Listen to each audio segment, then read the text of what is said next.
is 365 Sports. Daniels keeps it, and he scores.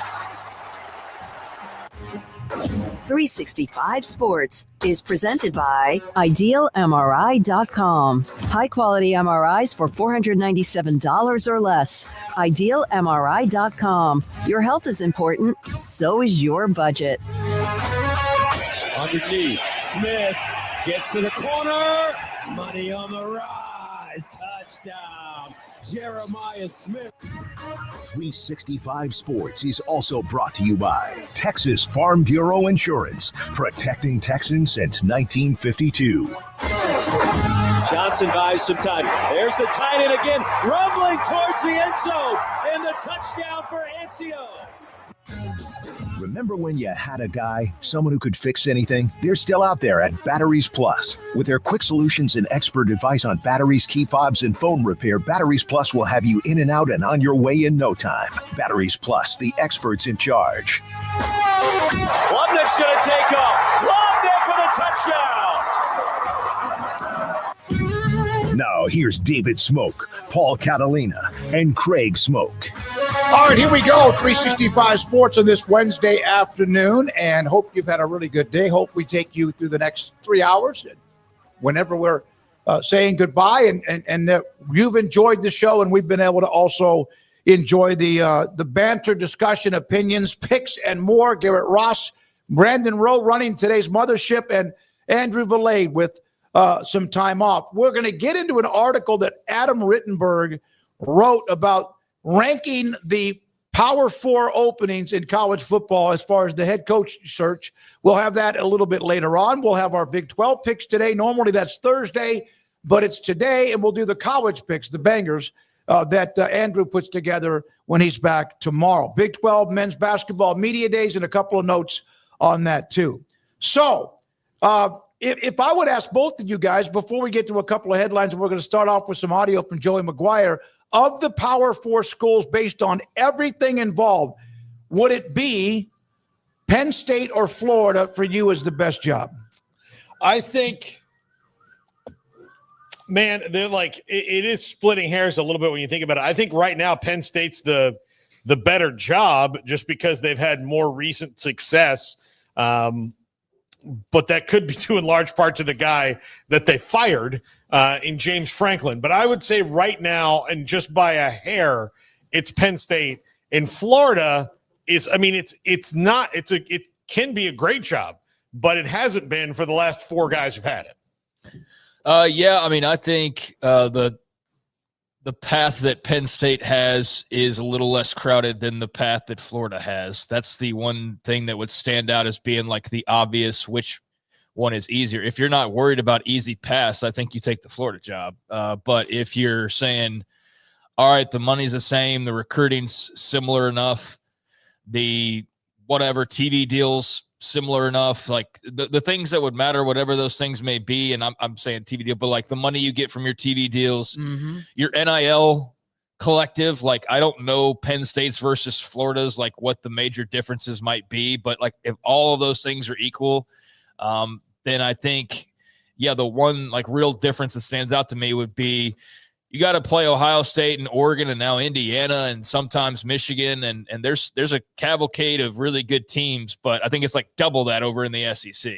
So, yeah, I think it's splitting hairs, really. If that's an answer that I can use, I think it's splitting hairs. I don't think there's much of a difference to sit there and go like, well, Penn State's definitely the better. Like, I don't think we need to even really have that argument. So to me, it's they're on the same footing for the most part. We're going to have Adam and what he says after talking to people in the business.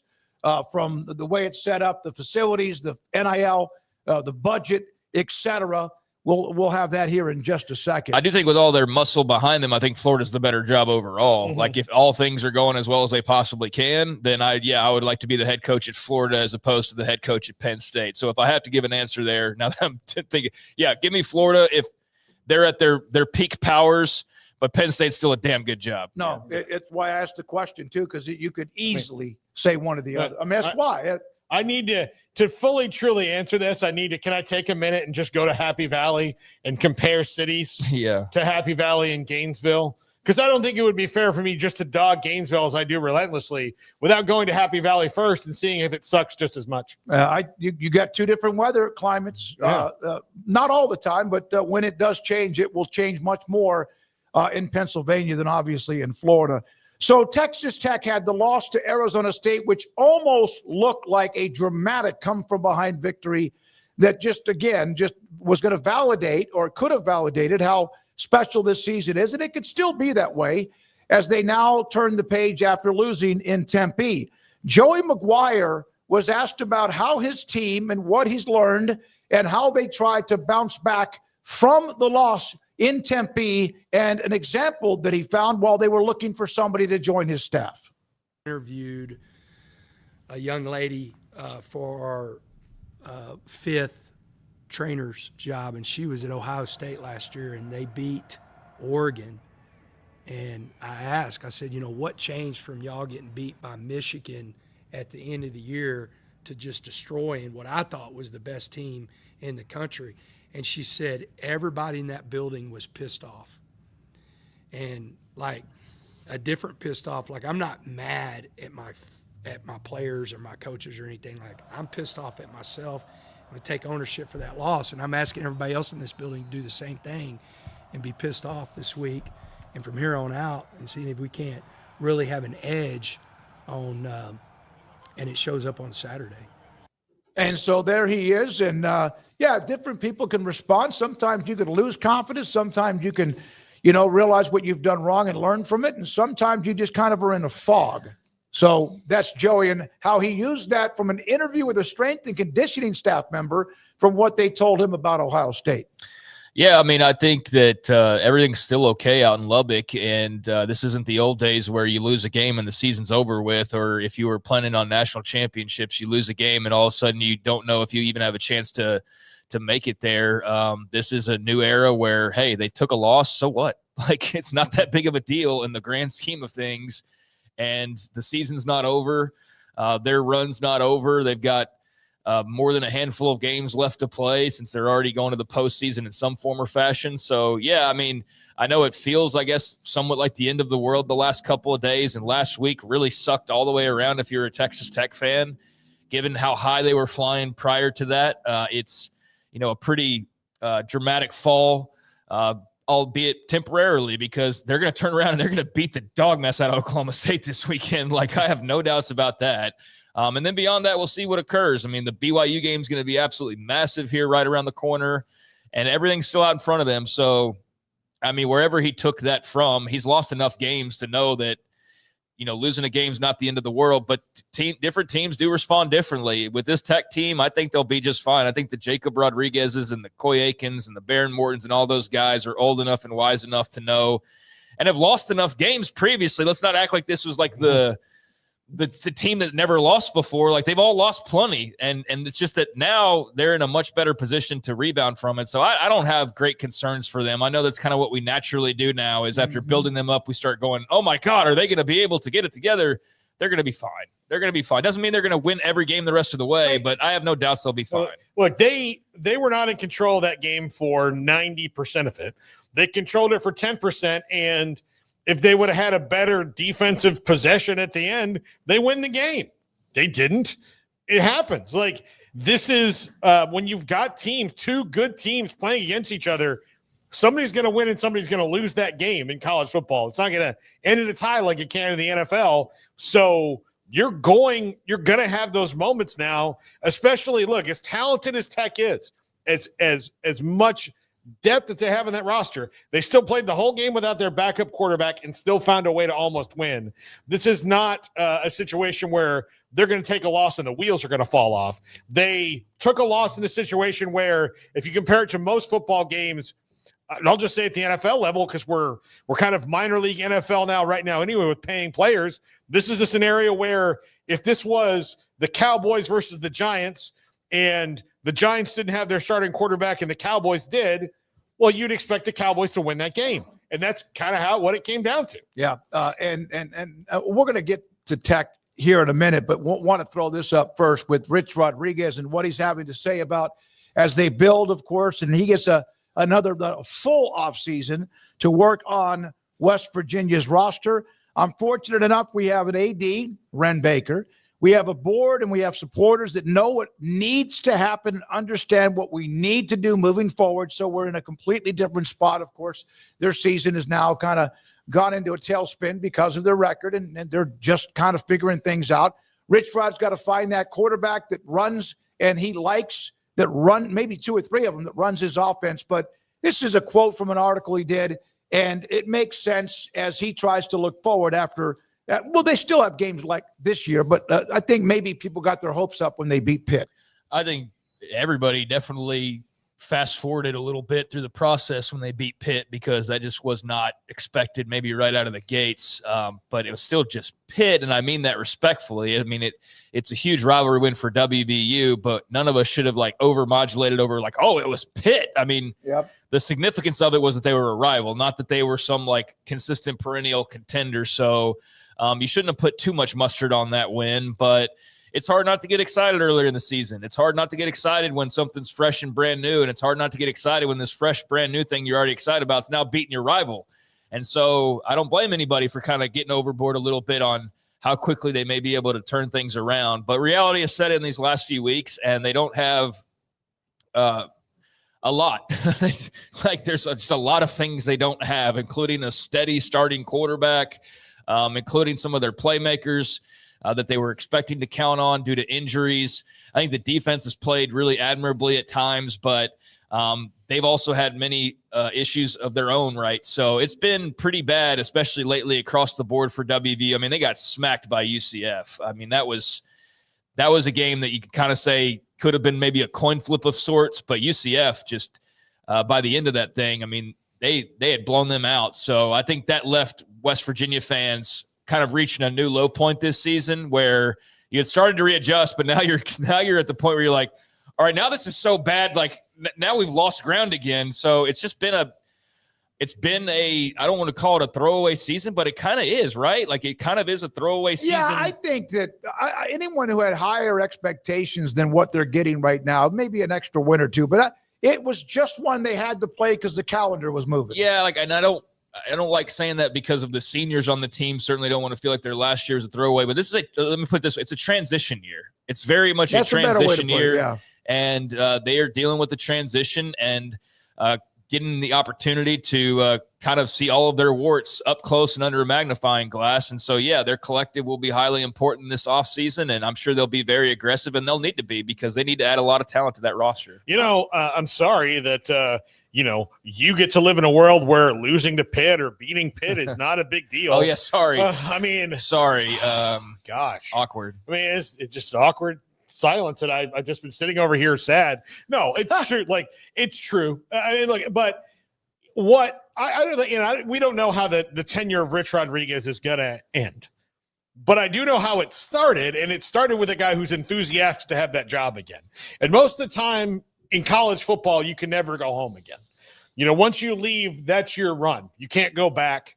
Mac Brown's run at North Carolina didn't really mirror his first run at North Carolina that launched him to the Texas job and eventually being a national championship and Hall of Fame coach. But maybe this is different because, he is so homegrown and he is so he bleeds coal, for God's sake. Here's the other thing, Paul. Yeah. If you're a West Virginia fan and you've gone through this process, who else is there? Exactly. If this doesn't work, then you're suddenly having these big picture, oh my God, what do we do? Yeah, who exactly. are we? Where really? Do we fit in? Yeah, where do we fit in? So, but I do know it's with a guy who's enthusiastic to be there and is a very good football coach. And is also a guy who's not stuck in the past and is pretty innovative. And he showed that. It is, it didn't work out at Arizona. I'm not sure what kind of, backing and spine they had. We've talked about a lot of president, AD, and coach. It didn't work out there. There were other problems at the time for Rich Rodriguez. But when he went to Jacksonville State, he showed a guy who's not running the same offense. It's a similar offense. It's what he's comfortable with, but he's innovated and he's changed. And it's concepts that work over and over again. So I do think that West Virginia is in a good spot going forward because they will have people enthusiastic about it because the coach is as enthusiastic about being from West Virginia, being a West Virginia alum, and all that as anybody you could find. And I think that's really important as you move forward into a donation-based. Will they be more patient with him if it takes another year longer than they think, or two? I don't think they have much of a choice. I mean, Okay. I don't think that they can just sit there and dictate, well, if you're not winning by year 2, we're getting rid of you and we're going to go do what? Like, go after Saban again? I mean, and I mean that respectfully, but like, this isn't a guy you just like, here's 2 years, win or else. Like, you brought him back. Like, you have to give him time. And I'm sure that was talked about during the interview process. And the fact that, again, this year counts, but almost it doesn't now. I do think that depending on how the end stretch looks like, you could have some people who just completely check out because it gets to be so bad that it's like, all right, like, even with all of the issues, it shouldn't be this bad. So it makes you a little concerned. But he now has, no matter what occurs, this promise of this offseason that's upcoming where they're going to go big and they've got the money ready and everybody's aligned. And so that's going to keep people excited and keep people optimistic all the way through the rest of this year and into next year and into next football season. And then ultimately it'll be on him to actually go win the games at that point. And there will be a lot more pressure next year because there are no 2 transition or 2 throwaway years in a row. Next year, you should have your players, no excuses, or at least a group of players that you feel like you can win with. So I think there's enough optimism out there to still be excited, but this has been a tough season, no doubt, because I think they've taken a few more licks than they anticipated. They had that 37-35 overall record under Neil Brown. Of course, the last year, 6-6, went to a bowl game, went to 4 bowl games. He wasn't there for the one at the end of 24. They had that 9-4 bounce back in 23, but for the most part, they were just treading water. 5-7, 6-4, 6-7, 5-7, 9-4, and 6-6. Now, Texas Tech fans, you have an unbelievable amount of passion. You have a really good thing going on throughout the athletic department. We know what you've done in basketball with Grant McCaslin, softball with what they did with the pitcher, and then but more than that. And then in football with Joey and what they're trying to do. But I saw this, and I saw this because Katie Rader, who's a viewer of this show, tagged me in it. I think tagged a few other people from our channel. And I just said, okay, I want to do, this is not ranting, but this is, so here's the first tweet. All right. Brandon, you got it? It is Coyote Raider. Hey, Brett Yormark in Big 12, since we are such poverty and tortillas are $100,000 fines, how much is actual drugs on the playing surface worth? Now, that video is the post game. They stormed the field. They beat Tech. And there's a guy in the field smoking a doobie, right? He's got something in his mouth. It's not a cigar. It's a doobie. So that's what Coyote Raider was upset with. So my point is this. Would you please stop acting like everything that is going on is somebody else's fault? It's like when somebody's wrong, whether it's a 4-year-old or whatever, it's like, yeah, but he or she did it too. The point was the fines, the reprimands, the penalties, whatever, they're not just picking on you, Texas Tech, and your fan base. Texas Tech is not the only victim on rules, policies, reprimands, fines, and conspiracy. You're making yourself look, not the whole fan base, but you're making yourself look pretty silly when you start worrying about whether or not Arizona State's got a guy in midfield smoking a doobie. Well, for Coyote Raider, who, look, Arizona State got fined $50,000 for the field storming, so it's not like they didn't get fined as well. Also, I know that you might live in this state where it's not legal to do that, but in Arizona, it's probably not. They don't want you to do it at Sun Devil Stadium, but he can go down the street from Sun Devil Stadium, buy it, and walk down the street doing it. So it's not exactly something that they can adjudicate really well. Also, like, I just think this is all dumb. And I want to. I'm not. I just stop. Not everything that happens is anti-tech. So just stop being that. You're making yourselves look pretty silly. And I also think you're wasting your breath because the people that you're trying to police here are going to have their own opinions on it and going to say what they want to say anyways. I understand where you're coming from, but like stop being crazy on Twitter. Okay, Grandpa. Like, I mean, that's not going to happen. So, I mean, I get your sentiment here, but I don't think telling people to stop overreacting on Twitter is realistic at all. I think, there's been some overly dramatic responses this week.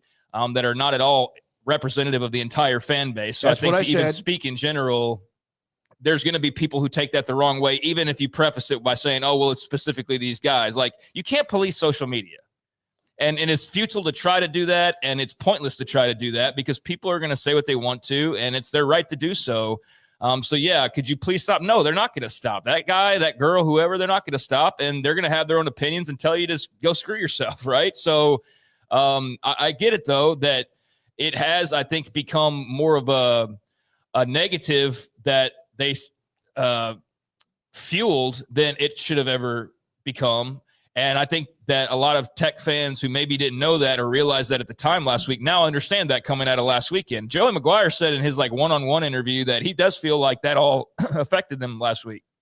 He does feel like that affected them, the whole tortilla controversy. And it's not the reason why they lost, but it didn't help. It was a distraction. It was something that was out there that everybody was talking about instead of Arizona State or instead of the game itself. And so I think that was a lesson learned by the part of Tech. But you're never going to stop people from speaking on what they want to speak on. But yeah, I do think that for those Tech fans who have their heads screwed on right, most of them have already stopped or never started to begin with. Like, that's the other thing is you're speaking to probably the ones that are never going to change their opinion no matter what, much less get off social media with it. So they're never going to learn. But I think for the most part, Tech fans know that, yeah, they need to move on. They're tired of hearing about it. It did affect them last week to some degree. And it's been a rough week, and so they're hoping that they can turn the page, and there will be those that refuse to do so, but that's kind of just how it all works. Well, I wanted to say what I wanted to say, whether I'm wasting my breath or not. I just feel like sometimes it's okay to call something out, even if Bill Smith in his basement with his mother, I don't know. It's silly. And we have viewers of this show that are sending me these things. Stop. I don't care. But I wanted to say that I feel better if nobody else does. Well, that's fine. If it's cathartic for you, then that it was. It really was, because it just gets to a point where you have such a good thing going, and it's everybody's against you kind of thing. But also, Twitter's not the whole picture, though. I know that. Yeah, but I know they still have a good thing going. Like, just because some people on Twitter are upset really doesn't affect the grand scheme of things much at all. So yeah, I mean, again, I see where you're coming from, but Twitter, if you just step away from it's not, I think, how most everybody feels, although this has become a much bigger story than they probably ever anticipated it being. Adam Rittenberg from ESPN ranked the 7 open jobs among the Power 4 schools, because like UAB and a couple of others, Kent State, those are not Power 4 schools. Stanford, UCLA, Virginia Tech, Oklahoma State, Arkansas, Penn State, and Florida. Ranking them based on 5 categories. The categories are, for example, facilities. The categories are also the commitment to NIL. The categories are TV money, revenue, and much, much more. And, oh, by the way, the talent acquisition, too. He has in his top 7 among those schools, number 1, Penn State over Florida. Access to the college football playoff also is a part of this based on the conference you're in and how maybe the road might be easier. Yeah. The 5 things, just to recap before you jump into it. Recent historical on-field performance, access to CFP, roster building, access to talent, university leadership, financial support. Actually, those 2 things are almost the same. Yeah, well, they can be. But yeah, so Penn State at number 1 makes a lot of sense because they've had the most recent success. And we talked about this shortly before. Like, I think Florida could be just a diamond of a program if they got it right. Now, I also would rank Florida behind Penn State because Penn State currently has a full-time university president, and Florida does not. And that's not it's not going to stop anybody from wanting to take that job. But if I get to talk to the person who's going to be there forever, as opposed to someone who's going to be there until they find the forever person, also, given that Florida's process has been topsy-turvy, to put it mildly, would give me a little bit of pause. But again, Scott Strickland's not going anywhere, mostly because they don't have a current president. So you know that you're going to be working for Scott Strickland. So that maybe makes it a little bit better, knowing that the AD is probably going to be there for a little bit.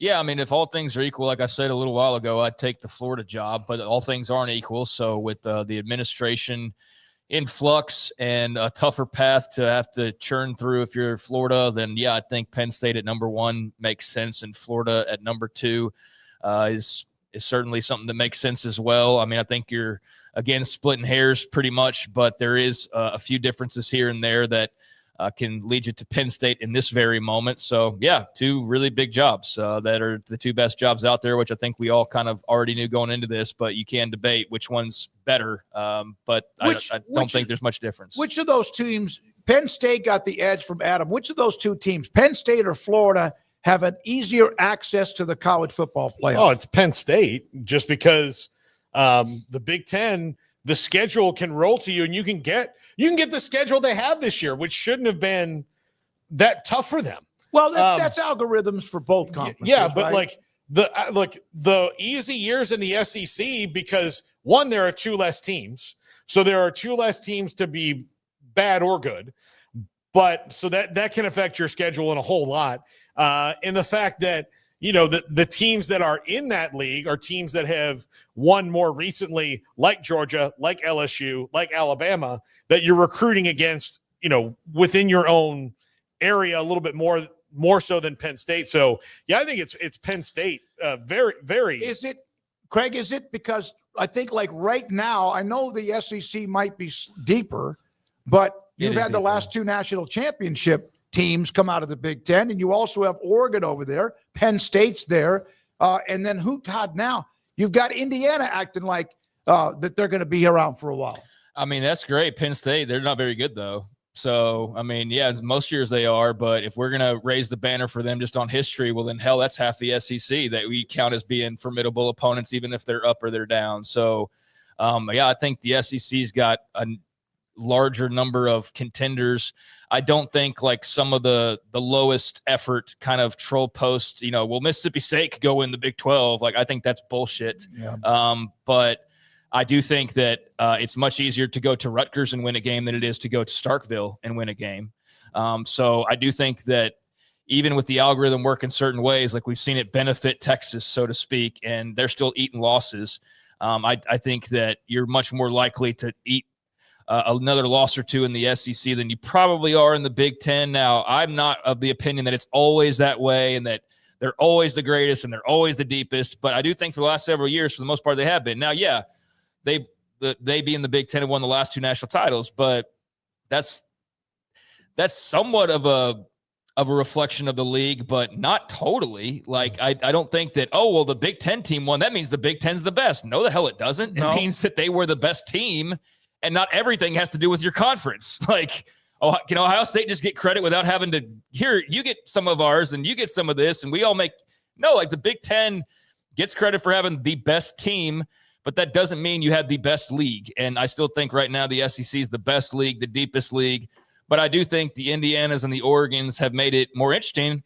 At the same time, Penn State's fallen off the cliff. So yeah, wouldn't you know it? They got the Oregon's there for the long haul, you would think, and then that you have Indiana rise up out of the ashes, and now Penn State, one of your golden stars in the conference, 3 yards away or so from playing for the championship or whatever it was, and now they fall off. Yeah, Penn State's schedule next year is kind of the reason I say that, and that their schedule next year for whoever gets that job is lovely. It's palatable. So do they have Ohio State, Michigan? Let me verify that, but it's not. They'll have a tough one, but it's not like the gauntlet that you'll go through next year. Even though Florida is going to rotate off to probably, I would assume, an easier schedule than the gigantic rolling ball of terror that they've had this year. But next year for Penn State, I mean, their non-conference games are Marshall, Temple, and Buffalo. Their hardest conference games are at Michigan and USC at home and at Washington, but they have Purdue, Rutgers, Northwestern, who I know they lost to by 1 this year, Minnesota, who's good, Maryland. Like they have Michigan is the toughest one, and we'll see who USC is or Washington is by the end of this year. And again, that can change so much. We've seen dramatic swings from good to bad. They're that example. So whoever comes in has a good opportunity to win some games right away really fast. But that's what I'm saying is like, look, you've kind of rolled into a nice little Big Ten schedule year, as where some years won't have that. Indiana was in the playoff last year, due in large part to the fact their schedule was perfect for a team like Indiana, who was good, but maybe not completely ready to take on, they're not ready for prime time. This year, they've shown they're kind of ready for prime time, but their schedule worked out perfectly for them last year. That's going to happen more often in the Big Ten than it does in the SEC because of the amount of teams, because of the teams that have been there that have never done anything. Like there's way more teams in the Big Ten that have never really done anything or competed for a conference title than there are in the SEC that has, Mizzou's had good runs. Mizzou won conference titles in the league. A&M is like the best middle run team in the world. Like they're great at being the middle of the pack. So they have maybe some better teams with some better history. Plus, going to a game in the SEC is a little bit different than going in some of those places in the Big Ten. I agree with Craig. It's harder to win in Starkville than it is to win in Piscataway. I tell you what, right now it might be with Jeff Lebby and what they're doing. That'll It definitely is. It's not even a question. It is. Yeah. All right. Oklahoma State 3. On-field performance, we know what's happened the last couple of years. Access to the college football playoff, the Big 12. If you get 2 teams in, then okay, but you're not going to get most likely all the time. You're guaranteed that. We don't know what's going to happen if they ever go from 12 and up, if they ever decide on that. Recruiting base is good. The leadership has had some changes with the president and the AD. Weiberg, of course, extended. That's good news. Financial support, even after T. Boone Pickens, that doesn't mean Oklahoma State's dried up and there's nothing there. And so he has Oklahoma State 3rd, just ahead of Virginia Tech. You need to make a pretty major correction here. Chad Weiberg has not been extended. That's been part of the whole discussion behind the scenes. I thought the day that Gundy was fired, he got a 3-year extension. Did he? It doesn't. In this article, it doesn't say. Hold on. Because I saw an article like 2 days ago where there's still no clarity on his contract, because that's been a lingering thing. That's just like the one side story to this whole deal. As the Gundy debate was going on whether he was going to get fired, there was so much talk about Weiberg and his future, and like, that was uncertain. And are they giving him a new contract? And he was fielding questions in the same press conferences where he's talking about Gundy. Where he's being asked, well, it's getting taken care of. I'm not worried about it, is what he would always say. And then I hadn't seen really an update other than the one from a couple of days ago where it seems like they're still working through that. Now, it appears as though he's going to be around. So it's not, I don't think, a question of will he even be there, but it is something that I think is continuing on. According to the last thing written about it by Scott Wright of the Oklahoman, his contract will be addressed in due time as of September 12th. A while, though. Like they've been saying that for a good long while. Now, well, this came from late September from Ross Dellinger. But it's signed. I don't know. But no, he has not. He has definitely not signed it. They are still negotiating it because he's addressed it here recently that it's not a done deal, and that was a major talking point during the Gundy thing, like I said. So I do believe that he's expected to be around. I don't think they're anticipating an AD change, and he's going to hire the next head coach. So I'm just clarifying there on the details. Wet blanket. It has not been signed, but the ink actually dried before he signed it. So I get what you're saying. All right, so officially not extended. Yes, and that's what I'm saying. Is like he's going to be the AD, but this contract thing has been ongoing, and there's nothing finalized. And you never know how that can change. Well, you really never know. And that's why I pointed out, because I just want to be accurate on it. And two, like, you never know. It could be a curveball coming that we don't see, but I think he's going to be hiring the next head coach. I think Oklahoma State's in a really fun position for them where it's been 2 years of absolutely dread and misery from a football perspective. And you wish your guy well there, Mike Gundy, but everybody, including probably him, knew it was time for a change. And I'm revved up to see what Oklahoma State does. I think they're going to get a hell of a football coach, and I think they'd really have to bungle this to not do so, whether that's a Colin Klein or whichever direction they decide to go. Zach Robinson, they've got a lot of options on the table, and I think that they are more towards the front of the line. So they're going to have a great list of candidates to choose from, with maybe only the 2 jobs we've already talked about getting in their way, if they even get in their way. So I'm pumped. I want to see Oklahoma State be the Oklahoma State we know that they can be, and make that they still have State been good again. Yeah. If FSU, Wisconsin, and Auburn all open, I think those maybe jump a little bit ahead of Oklahoma State. But I also don't think that Oklahoma State will be fishing necessarily in the exact same water because of the coach or the program that they want. So I think Oklahoma State, for sure, based on the job that's open right now, to me, it's a fantastic job.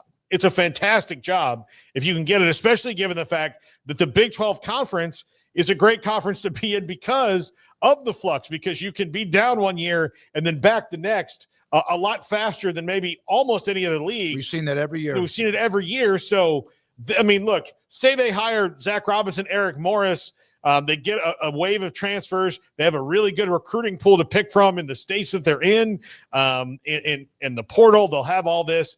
Like, they could turn it around and be Big 12 contenders in a year, no problem. And seeing as if you get it and win the Big 12 championship game, you're going to be in the playoff. I think that's easier to be upwardly mobile in the Big 12 than any other league. Yeah, you can get stuck in the other ones, and it takes a lot. Although Indiana's proven that you can jump into the middle of it. From Scott in Florida, it's going to always be hard for the Big 12 to get two teams in the playoff. That's why I'd take whatever automatic qualifier they want to give. 2 with 12 spots would be great. And then also Chris Bartles, I don't think Oklahoma State's going to recover anytime soon.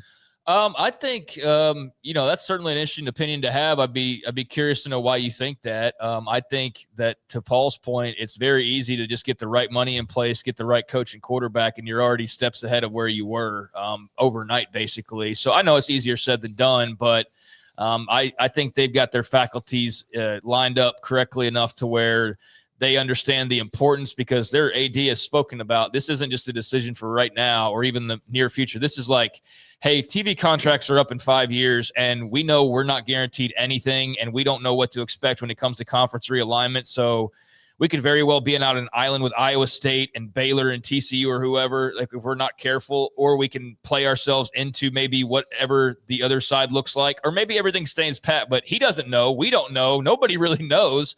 And so they do know that there's a really important timeline coming up here, like around 2030, and that they better have their S together for that and the right coach in place. So they understand this is very important. And for that reason, I think they'll get it right. But hey, to each their own.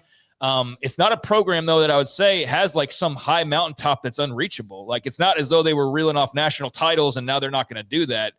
They won a Big 12 title. Mm-hmm. I mean, that's all you're really measuring up to in all that time with Gundy. So it's not like they have a ton of room to climb to get back to where they were. It's not that far going from, I mean, I understand right now the very bottom, but going from being competitive to being in the mix, I think they can do that pretty quickly. All right. Thank you. And on the playoff thing, I mean, that's, the whole the automatic qualifier thing yesterday with your mark, I just found it funny. It's like, hey, would you want the same as everybody else? Yeah, that'd be cool. That'd be great. But I think, you take what you can get. But I do believe it was smart on their part and others to not just cave to the Big Ten's like first offer and go, all right, we'll just take whatever because we're lucky to be here. Bend over. Yeah, they shouldn't have done that. They'd be doing themselves a disservice. And I think the way that it's played out now, you've seen that was the right call, because now the Big Ten said, okay, well, all right, back to the drawing board. And they've come back with another idea, and that's not received very well. And they come back for another idea. So, we'll see where it takes us, I suppose. But I don't think that, everybody has to be in agreement that they deserve the same as everybody else. I can definitely see being a Big Ten or an SEC, an ACC. Even some Big 12 fans know that they don't necessarily deserve 4 every year like everybody else, or 2 every year like everybody else. But I'm very interested to see where all this playoff stuff actually lands, because if the revenue, go ahead. Just because like there's so many hands in the cookie jar trying to grab whatever crumbs they can, and not everybody has as much power as they think they do. But everybody's trying to do what they can for themselves. And I just don't know what all that adds up to and turns into at the end of it when we finally decide on a format. But I do think that thus far, those who have been resistant have made the right call. But at what point are you resistant to hurting yourself? All right, let me ask you this. If the TV contracts, and again, this is hypothetical because they are the TV contracts, the Big Ten, the SEC are enormous compared to the Big 12 and the ACC. If it wasn't for this day and age where, but we have more ratings and we have more money, and that's true. That's absolutely a fact. Would the Big Ten, SEC then earn, would they still get more automatic qualifiers in the playoff? Yeah. I mean, if you're saying if we're just picking teams based on best teams, would they have more Forget teams? about the fact there's an 80 million, 68 million, and then 35 million drop off to the other conferences. If it wasn't for the TV network revenue that the Big Ten gets with their own conference network too, and along with the SEC, would it still be the same argument if you just picked them based on the teams? I mean, I just think that's a different argument than really I mean, it's the TV ratings. I don't think this is a debate about money. Like, we should get more playoff I think teams. it is. I don't think they're saying they should get more teams because they get more money, though. I think they're saying they deserve more teams because they have better teams. I think that it all, and they do. Which from year to year, it seems like that's been the case. But it's not like the Big Ten has been deep now for the last 10 years. They've had really good teams at the top 1 or 2 or 3. I still think that all of this goes to do with who produces the revenue as much as on top of who's the teams that are winning the championships. Well, yeah, I mean, yeah, of course, but I don't think that anybody's saying, hey, the Big Ten deserves 4 automatics because they make $100 million more. I think they are saying that because they get the biggest TV ratings and they have more history and more this and more that. And then eventually you get to the money part as well. But I think the SEC and Big Ten are just of the belief that they're better. They have better teams, that pans out when you look at the numbers. And that's why they're more deserving. Now, I don't agree that that's necessarily always the case. And I don't agree that they necessarily should every single year have however many already carved off, no matter what history has said. But they're throwing their weight around, and that's what they can utilize as tactics. So why would you not do that if you were them? If you can say, well, look at the TV ratings, look at the money made, look at the history, look at who's won the most national championships. I mean, if you're sitting there and you're debating in like the 6th through 8th and how those are determined, why would you not point to those things as reasons why your teams may be better? So yeah, I don't know if that answers the question or not, but I don't think it's like just, hey, Ohio State makes the most money, they deserve more playoff. I think love. it is that you have some dudes, and then you also have the money factor too, that I think just like almost just pounds it into your head. We're going to have more teams. We're going to have more teams. Well, why do they have more money? Because they've had more success. No, no, I don't know if that's the case. Because if you put Illinois, which is in Chicago, in the Big 12, would that change how much money they get?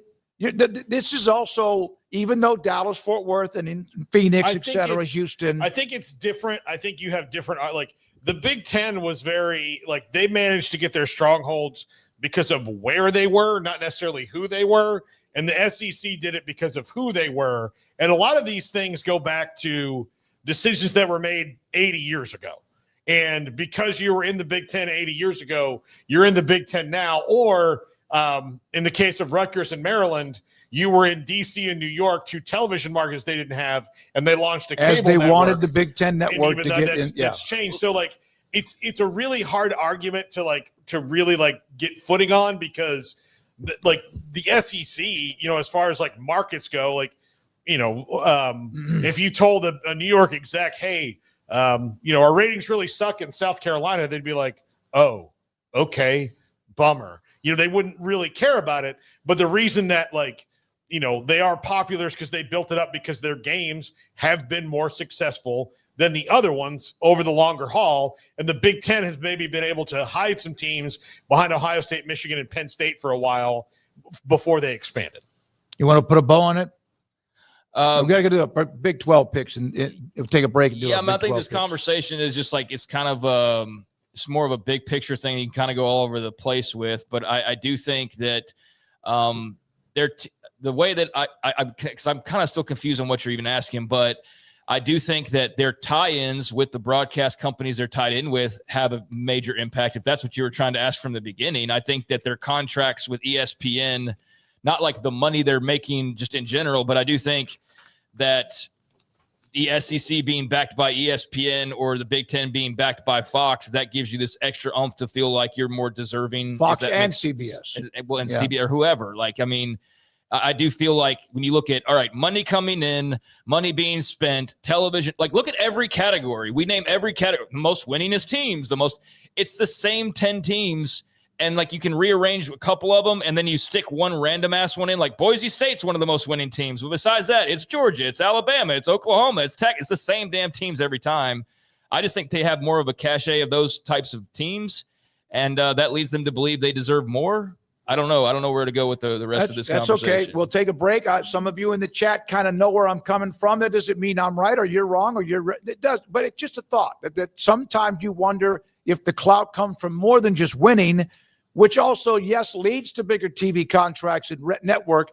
But if the network and the oomph when it comes to the money is also just like icing on the cake that makes it impossible to argue with them. When we come back, our college football picks this week, normally Wednesdays are 5 top 25 type matchups. Today it's the Big 12. Tomorrow we'll do that. And this is 365 Sports. Petty Clinic, lowt.com. Dr. Kent Petty and his staff can help you become the high-performance man that you want to be, need to be, and used to be. What does that mean? 1 out of every 3 or 4 men have symptomatic issues of low testosterone, and this starts to creep into your system about when you're 40. 45, 50, it can happen. Your testosterone drops. It's part of father time. So if you're that person or you think you're that person because your sex drive's not the same, your performance with the sex drive is absolutely struggling, and you're also just not feeling good, you're lethargic, send Dr. Petty a note. Go to pettycliniclot.com. They'll set you up to get your blood work, take care of it, get the results.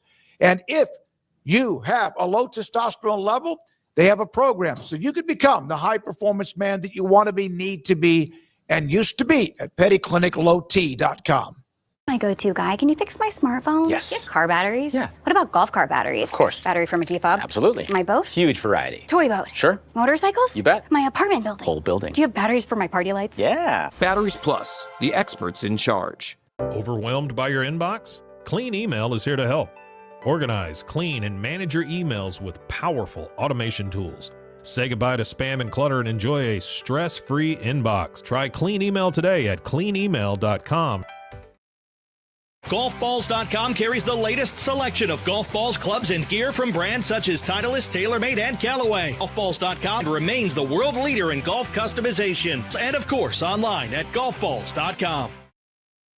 UBO Business Services. We are a studies-based service organization that is the best in Texas when it comes to copiers, printers, and scanners. The way we quantify that is through a company used by millions of corporations called Net Promoter Score. What Net Promoter Score looks at are your Google reviews. We have a better Net Promoter Score than H-E-B with a 65 and Ritz-Carlton Hotels with a 70. According to Net Promoter Score, if you're a 70 or above, you're considered world-class in customer service. UBO Business Services is an 86 when it comes to Net Promoter Score. You can find us at ubeo.com, ubeo.com. It's back 0% for 72 months on all 2025 Ram 1500 trucks during the Drive into Fall event at Allen Samuels in Waco. Check out a 2025 Ram 1500 Laramie Crew Cab with a massive $16,000 off, or a 2025 Ram 1500 Lone Star Crew Cab with $12,000 off, and both at 3.9 for 72 months. And if you drive a Ford, Toyota, or GM, get an extra $1,500 bonus cash. Allen Samuels in Waco. Come by, let's be friends. Did you know that 1 out of every 4 men have symptomatic low levels of testosterone and don't even know it? And if you think you're too young to worry about it, guess again. Low T levels can make you feel tired and grumpy, raise your cholesterol, and cause weight gain. Petty Clinic Low T can set up same-day blood screening and results. So if you're tired of being tired, call or go online at pettycliniclot.com. It's a private clinic with an atmosphere catering to men. Affordable, only $165 a month, including lab work, office consultation, testosterone injections, and follow-up visits, compared to $300 or more a month in Dallas or Austin. And you don't have to drive 90 miles one way or the other and fight the traffic. Petty Clinic Low T has board-certified physician consultations and will provide the best form of brand strength testosterone. Contact Petty Clinic Low T for increased energy, improvement in sexual desire and performance, mood, concentration, even a decrease in body and belly fat. Just off Highway 84 and Old Hewitt Drive in Woodway, pettycliniclowt.com. It's football season, and we can create your outdoor tailgating spaces that is actually a part of your home. Bifold doors that tie in the inside and the outside, and you can gain anywhere from 1,000 to 5,000 square feet living space, all while taking in the big game, poolside. Call us at Gather & Co. Kitchen and Bath, where we can create your unique tailgating space. You got batteries for my side-by-side? Yes. Replace my flashlight? Sure thing. What about my business? Oh, good one. 100%. Batteries for my fleet of trucks? Got floor scrubbers? Yes, and fire panels. We have pallets of batteries. Well, what about... As your go-to guy, if it needs a battery, we have it. Well, that's all you had to say. Could have led with that. Batteries Plus, the experts in charge. This is 365 Sports. The 3 o'clock hour is sponsored by Waco Custom Marketplace. Meats, sweets, Texas treats, and a cut above the rest. 425 Lake Air Drive, Waco. All right. I did not miss a game last week in the Big 12. I went undefeated. I don't know how many games there were. I don't even know which picks I had right. I just know that I didn't miss a game. Sure. Okay. Sure. I don't believe you. I'm a billionaire and have 5 supermodel wives, and wow, I mean, we're just saying stuff. And I think I picked BYU, so that's the only one that matters. You didn't pick Arizona State. No, I didn't. I did not pick Arizona State. Damn it. All right, here we go for this week. Our picks. Tim Brando right around the corner will join us in just a second. So let's start with that first game, 11 o'clock kickoff. It will be on TNT, which I think they do a great job with the Big 12. K-State and KU in Lawrence. I'll let Paul have the main stage since he's Jayhawk by marriage now at this point. Yeah. But I'm going to go Kansas here. Much more interesting game than anticipated it being about a month ago when K-State was really in flux and didn't know what was what, and we're really trying to figure some things out. I think they've started to figure some things out and have definitely looked better the last couple of weeks. Both these teams coming off of a bye. I believe I saw somewhere Lance Leipold's like 5-0 off of byes. They're at home, and I think Kansas is a really solid team. I think K-State's getting better, and this ought to be a hell of a contest, but I'm going to go with the Jayhawks. Yeah, I'm going to go with the Jayhawks at home here as well. I think that their offense is probably enough to keep K-State off kilter. Rivalry game, though, so this one could get kind of lit. There in Manhattan, Lawrence. Sorry, in Lawrence. I will also tell you, as I pick KU, that I was bullied into moving them up my Big 12 rankings for basketball as well. You are so weak. I was bullied. Look, you know what? Like, okay, what do you have them at 6 or 7? I had him at 5. I was bullied into moving him up from there. In what, football or basketball? Talking about basketball. Oh, I was like, man, no, I don't care how whites are. I submitted them. I submitted my ballot because it's media days. As we all did, yeah. Yeah. So I mean, okay, that's fine. I mean, it's basketball, man. I got bullied into moving them up. And I was hoping that my coworkers, like usually, like if I was a little kid in school and I said I've been bullied, you guys would volunteer to take on the bully. But I'll fight them, I think you like you, Paul. That's the issue. I think you enjoy it. I'm not trying to take away from you. No, you're smart. Yeah, no, I'm sorry. Yeah, I mean, you're weak. Happy, but I'm fine. Yeah. But like, it's happy wife, happy life. I'm going to take KU every other game. The last 5 games, it's been win, loss, win, loss, win, loss, which means they get a W. I'll take KU at home against Kansas State. I do think this is one of the more like just sort of, I mean, most games in the Big 12 are coin flips a lot of the time, right? I think their teams are close enough that you feel like anybody can win. Absolutely, yeah. This is really a coin flip game to me. Like, this is really as close as you can get. You're really just kind of splitting hairs, again, to use that phrase for the last time today, hopefully. I think you are. Yes, and by the way, K-State, you said they're coming off a bye. KU is too, I believe, coming off a bye because the last time they played, they got smoked by Texas Tech. Did I not say both? Yeah, both of them are coming off a bye. BYU coming off that emotional win on the road at a place where they are actually, I believe I looked at it, underdogs against Iowa State, who's kind of like all of a sudden, hey, remember them? They were in, but you know, they've gotten a couple of hickeys since that time. And BYU, I'll do this one. I'll take BYU while they're hot at Iowa State in Ames. Yeah, I'm going to take BYU as well. Iowa State is favored now at this point by, I think it's 2.5 points. Last I checked it out, and I do believe that there is some good news on the horizon for Iowa State and that they will have some formation of kickers available. So that's progress based on what's happened here lately once Conrarty got hurt, and then they just fell into a situation that you don't see too often where they were depleted. And I think they're starting to get that group healthy. So at least you'll be confident in kicking field goals again for the first time in a couple games. Rocco Beck still might be the best quarterback in the league, like at his best. That was the conversation at one point earlier in the year. So he's capable of having a big game. Playing in Ames is tough, but you know what? There's always an upset in this whole thing every single week, and this is going to be the upset, even though I don't think it's much of an upset if BYU wins this game. This ought to be a hell of an environment, though, and an atmosphere with those two fan bases coming together. So I think that'll be a real cool showing in Ames. But, yeah, I'm going with the hot hand and the Cougars right now. All right, one thing about it, their losses, Iowa State on the road at Cincinnati and Colorado. The Colorado loss was obviously disappointing too, but they're going to get somebody. And there was some controversy there, like some officiating in that game. But, you can do that for a lot of games. And Iowa State has their gripes like anybody else. But, yeah, they had not played well, and the road has been their issue. So being at home, I think that's part of the reason why you see them listed as favorites is the fact that it's definitely part of the equation of them being favored is it being in Ames. Cincinnati can pound you in the butt or anywhere else with the run game, right? Well, sure. Yeah, I was going to pick the BYU Iowa State game before. Oh, I did that again. Before apparently. I thought you were on the phone with Amanda. No, but before apparently you called out the kink of Cincinnati, which whatever floats your boat. I'll take BYU. They're rolling along right now, but it's a big test to go on the road after a big rivalry win and get that. But and I'll just follow it up and I'll pick Cincinnati because, again, back door, front door, they don't care. They're going to run the ball. Yeah. They will pound your body, and they will pound it with a big quarterback who can run and also a great running game. Their defense is playing well. We know about the offensive line. Baylor can't stop the runner. They really don't very often. I will take Cincinnati. They're red hot, and I think I just feel like they're the better team here. Baylor, if they get off to a good start, you still think at some point Cincinnati takes over the game. Yeah, I'll take Cincinnati as well. They've only played once before, it was a couple years ago in Cincy, and Baylor had a close victory. Two very different teams this time around, much different places as programs.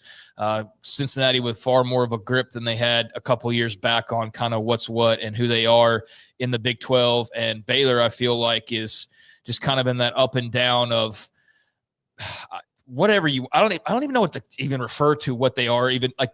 You guys know where I'm coming from with Baylor. I just don't even – I don't know. They're talented, but they're not nearly as good as they should be. And the thing that's, the worst part of them is what their head coach specializes at.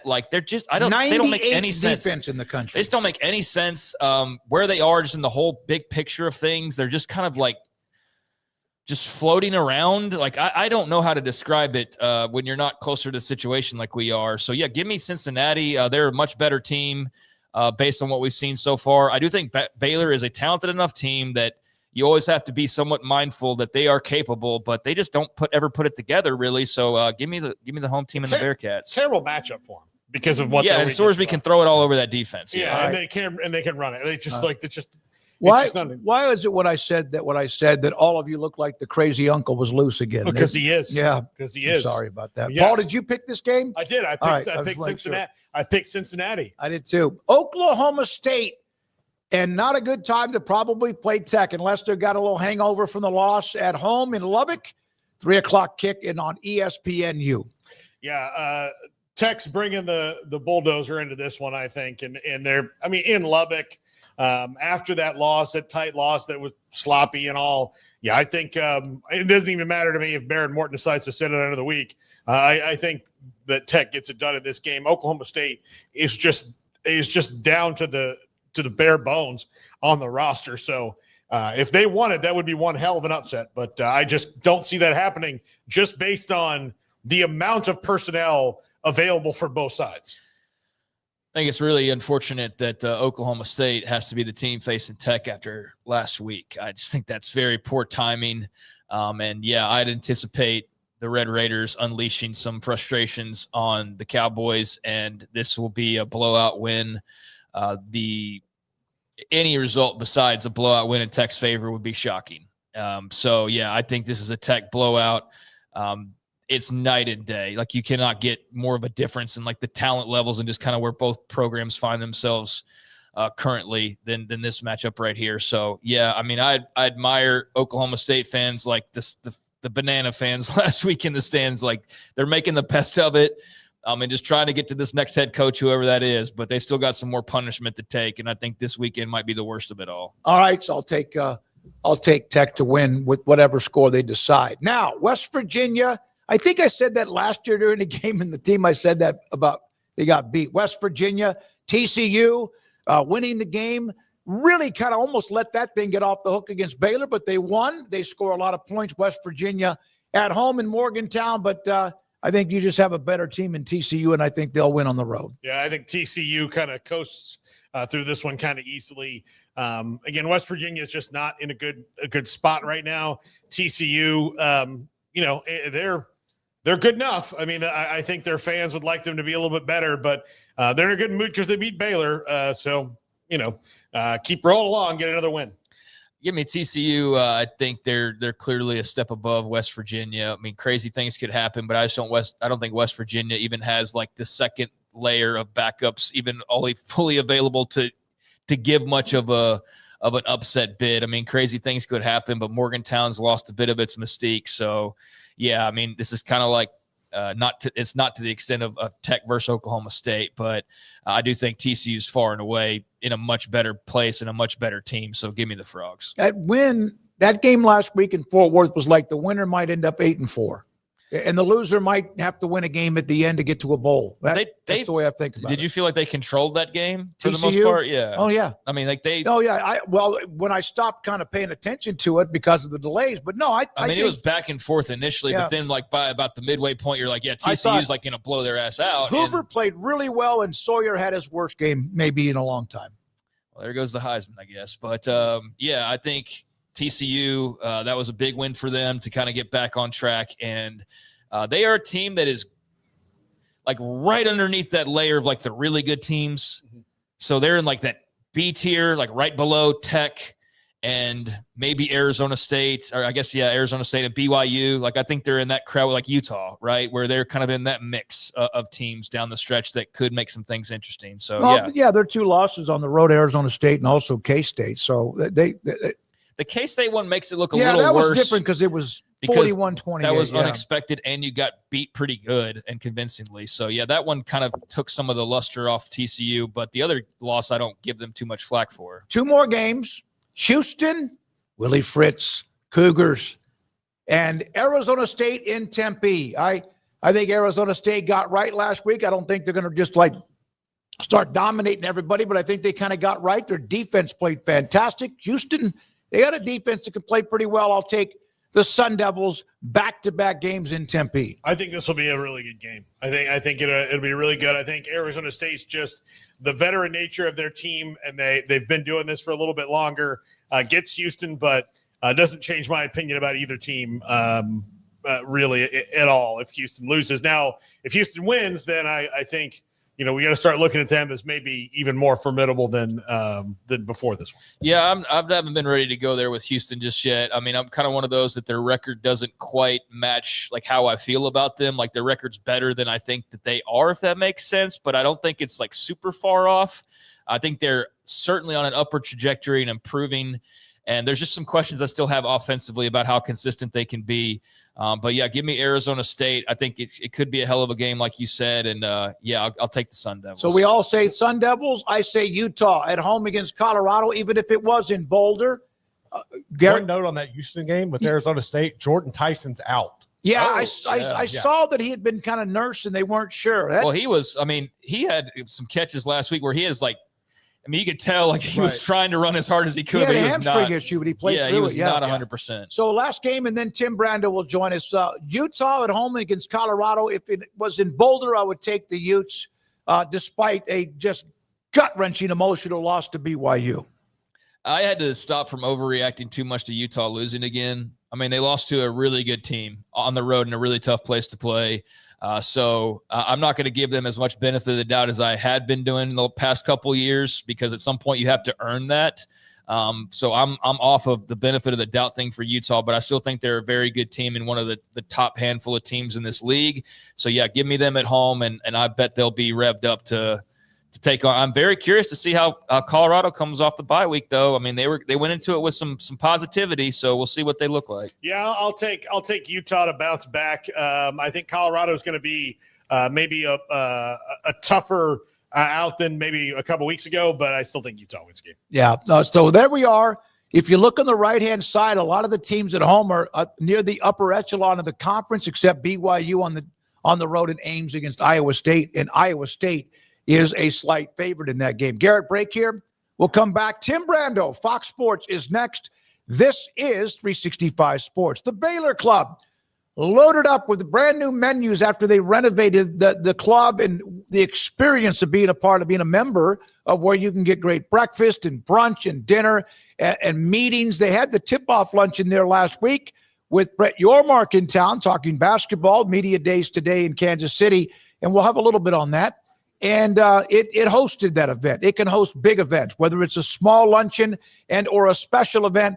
That's what they do. The amenities are fantastic. They renovated it. Nick Colwell, the general manager, has given them a great facelift at the Baylor Club inside McLean Stadium off I-35 in Waco. I'm Camille Johnson with Camille Johnson Realtors.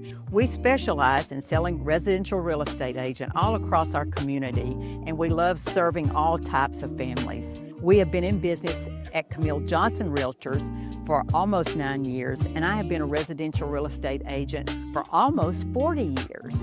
And we love our partnership with 365. So thank you for partnering with me, and thank you so much to all of my clients who have made our company a success.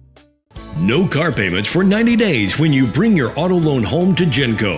Get 4.79% for 48 months and make no payments until 2026. Plus, get entered to win 3 months of no car payments. Bring your auto loan home to Genco. Lower your interest rate, save money, and no payments until 2026. For details, go to GencoFCU.org. My money, my future, my credit union. Genco.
365 Sports. The 3 o'clock hour is sponsored by Waco Custom Marketplace. Meats, sweets, Texas treats, and a cut above the rest. 425 Lake Air Drive, Waco. Tim Brando, Fox Sports. It's been too long. Of course, his schedule condensed quite a bit with all the games he has, including this week with Wisconsin and Oregon on FS1, a night game in Eugene. Tim, thank you very much for your time. You were sending me a text about a lot of changes, spotter boards, all the things you got to document and get ready for, and that's why you're there. Wisconsin is a mess. I mean, they are an absolute mess, aren't they? They are, and long conversations today with Luke Fickell and with his staff. You know, Wisconsin has been, in a lot of respects, you think about, overall success stories without having won a national championship, but really overall success stories over the last quarter of a century, when Barry, got that thing going in the early 2000s, late 90s, early 2000s. And it didn't seem to matter whether Bielema was the coach, whether Paul Crisp was the coach. They were a team that consistently went out and won 9 or 10 games. Now, I think that it's interesting what happens in we talk often about all the issues with fans, whether it's over what's happened at Penn State or Florida, or notably the people that are on the firing watches in places like Auburn, Alabama, and Baton Rouge, Louisiana. Wisconsin. They made a significant decision when they chose not to hire Jim Leonhard, who was considered one of the top defensive coordinators in the country and was up for a number of head coaching jobs. He's now moved on to the NFL, but he was a Wisconsin guy, and they had been promoting from within for years.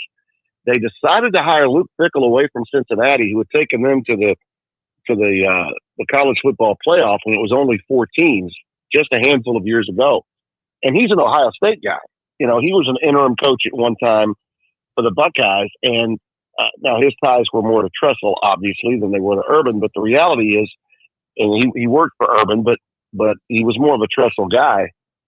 The decision that they made to hire him was considered outside the box. Well, he goes in there, decides to go to a spread air raid offense with Phil Longo, who had tutored the likes of Drake May at North Carolina.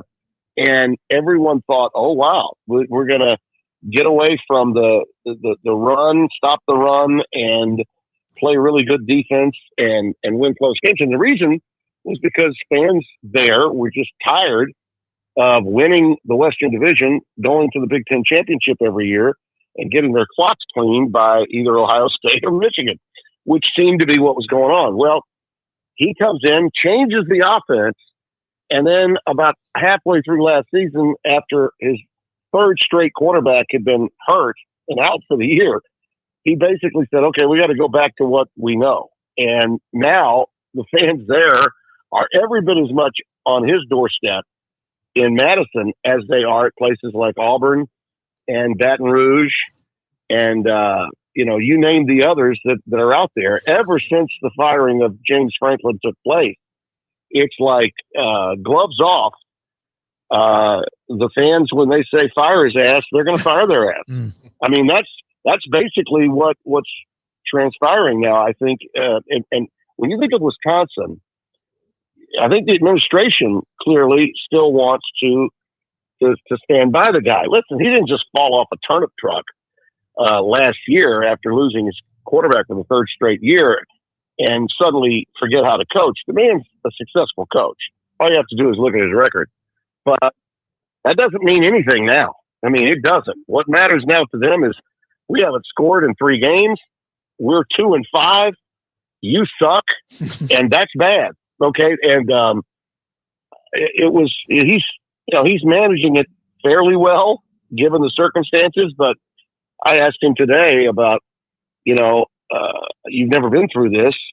What's it like? Well, it sucks. He was very honest about it. And then I said, is there anyone, because you're having to own this on your own, is there anyone you can talk to that you can, he said, I hear from D'Antonio and I hear from Jim Tressel, his guys that he played for and worked for, is coming up.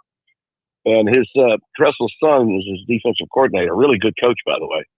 And he said, no, the reality is this is on me. I got to figure this out. It's up to me to get this thing fixed. And, he's lost a lot of players. Defensively, their secondary is thin. Offensively, they're going to be starting their 7th different offensive line in 8 games this weekend. He's playing his 3rd quarterback now of the season. And you're right, it's a mess. And to go up to Eugene after Oregon now has, spit the bit in a game at home against Indiana, they have a point to make. Oregon is probably lathered up thinking we better pour it on. So it's a very difficult situation. Put it this way, you guys have been in the business a long time. David, you call games. Let's just say Brando's bucket is going to be really full going into Alton Stadium with a lot of material for my second half, because I can't just throw it to Fox and show Shohei Ohtani knocking his 3rd home run in the World Series. We can't just take the FS1 crowd over to Fox. So that's the reason why our game is on FS1, by the way. It's because of the World Series. Tim, how much do you think that when fans see a quick turnaround that is portal driven, now they don't have to be as patient as they used to be? Right. And so they feel maybe more emboldened to be, hey, we need a new guy at Auburn, at LSU, at FSU, at all these places, because you can get a guy and flip it a little faster. Right. Cignetti is the worst nightmare for every modern-day college football coach there is today. Absolutely. No doubt about it.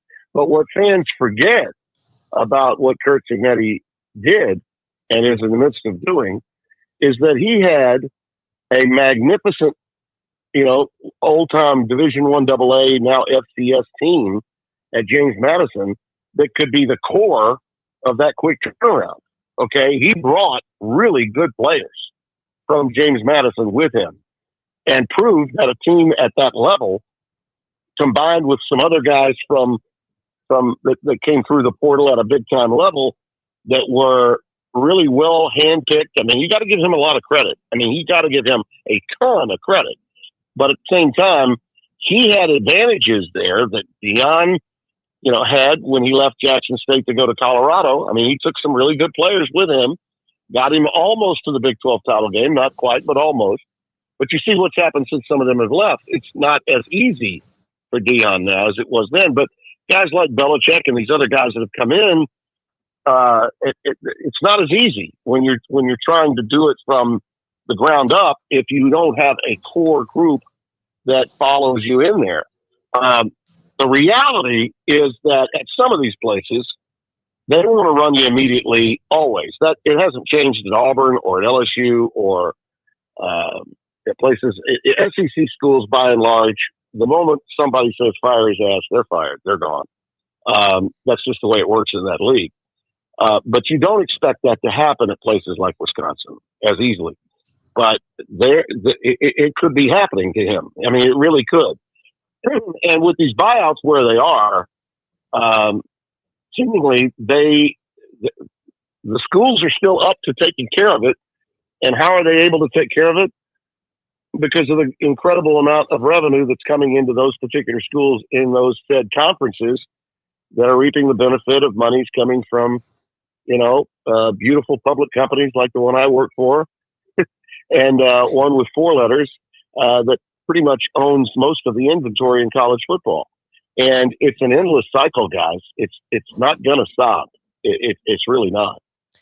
Tim, I know like myself and many others, you got your eyes on Texas Tech and were very impressed, but huge win for Arizona State this past weekend. And I think Kenny Dillingham, one of those guys, kind of like a Cignetti, that you hope he'll stay in Tempe and really build that thing. But I'm sure he's going to have and already has had plenty of phone calls to his agent's office the last couple of weeks. But your thoughts on Dillingham in the big picture and what he's done at Arizona State, but also how that's shaken up kind of what we thought as far as Tech being the team to beat, plus adding in now BYU beating Utah. Well, I'll be shocked if he ever leaves Tempe. That's his dream job. And by the way, he's turned it into a destination job. And he always said that's what it should have been. And you know what? It's true. It really should have been at Arizona State. The problem at ASU was its administration. It was being run right into the toilet by bad presidents chancellors and athletic directors. And it wasn't as if they didn't have some success there. They did have some success there at given times, but they couldn't maintain it because the administration didn't understand the way it works in college football. And by the way, much of that administration was part of a Pac-12, which was in the midst of driving itself right into a ditch before the Big 12 came in and took some of their really good teams, including ASU. And, of course, the Big Ten did the same thing with the 4 teams that they got out of the Pac-12 to help bring that to extinction. Now, it's going to resurface, as we know, with a handful of teams that people don't know nearly as much about next year. But that's what happened. Dillingham loves that place, went to school there, dreamed of being a head football coach, and to be head football coach in his hometown. I mean, went to Chaparral High School, highly noted school there. I would have told Texas Tech, if you guys had talked to me before that game, I would have told you, I think Arizona State, this is the one place Texas Tech could lose. They were up against the wall against TCU down 17 in a game that we had on a Friday night a few weeks back, right before the flooding started in Arizona. Isn't that great? Go to the land of the sun for just a few days with me, and all of a sudden they've got record floods taking place in the valley there, in the Valley of the Sun. But they played just the way I thought they would play in the second half, down 17-0, and they lost the way they did in that game to Utah because they didn't have Leavitt. Leavitt is everything to that team. I mean, if there's one player of greater value to his team in college football this year, if it's not Sam Leavitt, I don't know who it is. Without Cam Scatteraboo, they really need him. They need that extra quote-unquote runner that you have to account for, as well as his arm. And Jordan Tyson's arguably one of, if not the most spectacular wide receiver in the country. I thought that Tech might be in trouble in that game, even though Texas Tech is clearly, in my opinion, the best team in every phase of the game in the Big 12. Arizona State is a very solid second team out of the league to go to the playoff, in my view. If it's anybody else that has a better record in the second position to Texas Tech, I don't know that they get to go to the playoff. But Arizona State's resume, its currency, based on what they did a year ago, if they can run the table from this point forward and play for and even lose again, okay, in a rematch with Texas Tech, which could happen, then I think Arizona State still would have an opportunity to go to the playoff. I think they're that good. But to your point about Dillingham, the phone's going to ring and he's got to deal with it. But I'm just telling you what the character of that young man is and what he wants to do. He has carte blanche there, and no other coach has had that kind of carte blanche. Whatever he wants, he gets. Very similar to what Lane Kiffin has at Ole Miss. And that's exactly why the toxic Gator fans are going to be holding their noses when they get the news from Lane that he's not coming. And I'm telling you, he's not coming. Yeah, I've seen you have a few back and forths on your Twitter feed about that. You think? Yeah. Well, they'll never get it. The fans in Florida will never get it. They fail to understand their own history, okay? And the history is Spurrier is not going to walk through that door again. And that's what they want. They want Spurrier to walk through that door again. And he's not. There are no Steve Spurriers out there anymore. And even if there were, it's going to take a lot more than just, a coach with a visor and the ability to troll other coaches the way Steve did. And that's why they're thinking Lane is the answer. They want the closest thing to Lane that they can find. And good luck with Drinkwitz if that's your guy, because it's not going to be Lane. Well, go ahead, Paul. I appreciate Tim calling out Gator fans. They are a problem. What are you going to do with your guy, Mr. Florida State? What's going to happen there? I know. You want to go? You want to go there, Catalina? Yeah, no, you want to go there? I actually do, because you and I are probably going to agree on this. Okay. When Florida State got snubbed, that caused them to not operate from a position of rationality. They have been making emotional decisions throughout and throughout and throughout, including giving Mike Norvell a ridiculous contract that he he had deserved a bump, but like not this, given the fact that if he wants to go to Alabama, you got to let him. I mean, you just got to do it. And don't let the agent hold you hostage. But since then, every decision they've made has been emotionally charged, and it's been bad. And they find themselves in this position, not just because Mike Norvell is a bit of an up-and-down coach, but because of leadership all up and down. Right. By the way, speaking of Norvell, that's where I first met Mike as a coordinator at Arizona State. And you know what? He is a good coordinator, a really good coordinator. But as a head coach, I mean, yeah, he had that one incredible season, sure. But to your point, these athletic directors who's spending somebody else's money, I've never gotten this. I've never quite understood it. Why would you give that much of a contract extension to him based on that 1 year? Yeah, a bump is fine. That's good. But these contract extensions that they've been given, and that's, again, their failure. These athletic directors are failing to understand how the game has changed. Okay, it's no longer about making sure that the recruits in the high schools know that their coach is going to be there. Hell, half those recruits aren't even being recruited anymore. Okay, there's a select number of in-state kids you might get, and the rest you're trying to pony up with your people to get enough cash to get them in the portal. That's how that works today. A couple of years ago, we were sitting there saying, boy, oh boy, did Norvell take advantage of Dabo Sweeney's inability to get in the modern day and start spending some money in the portal. Well, that actually did help him that year. I mean, it did. No question about it. But then Dabo got the memo. Of course, he still mismanaged it. And speaking of, people who could be on his way out, that's another one. That is another storyline that's still waiting to unfold after what SMU did to them. Yeah, you and I agree on that. Florida State made I didn't waste any time going after your people, Paul, when they did what they did to Bowden. I mean, that was, you talk about below the belt to a legend, what they did to him. And all he wanted was one more stinking year, and they wouldn't do it. And, their only defense was, well, the school's not doing it. The fans are, okay? The donors are. Still, I'm like, yeah, well, that just tells me all I need to know about your rich people. If the school was doing it, we would have let him stay if Jimbo was going to be the coach anyway. I mean, that was So it was 1 year. I mean, it was 1 year. That's really all the guy wanted, and he could have gone. Bobby Bowden deserved to go out on his terms, and that's really the only terms that he necessarily wanted.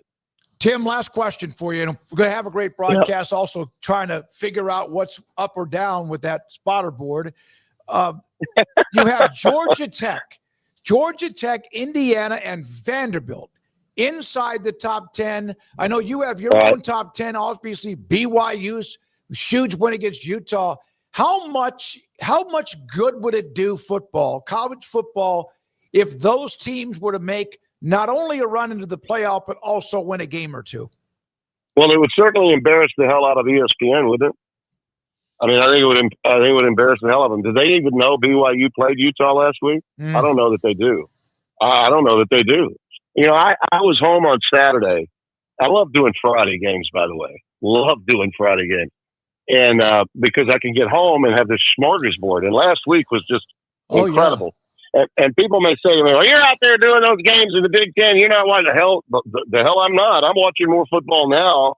And being able to get into it with my multiple screens and my DVD capability, all right, and watch more in-depth football than I ever did, even when I was in the studio at CBS. These guys, what's happened is, and it's, I pointed out ESPN because they just don't want to talk about the Big 12. I mean, at all.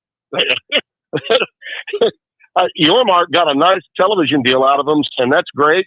But he needs to make a few calls about editorial content on those shows. I mean, that show lasts for 3 hours, and I don't think the Holy War. And granted, Big Noon's throwing their own 2-hour party at wherever the Big Ten game is going to be, and they rarely, if ever, talk about some of the teams maybe in the ACC. But I mean, college football is still not being covered nationally the way it needs to be covered. That's my one overbearing take about what we in the media are not doing properly.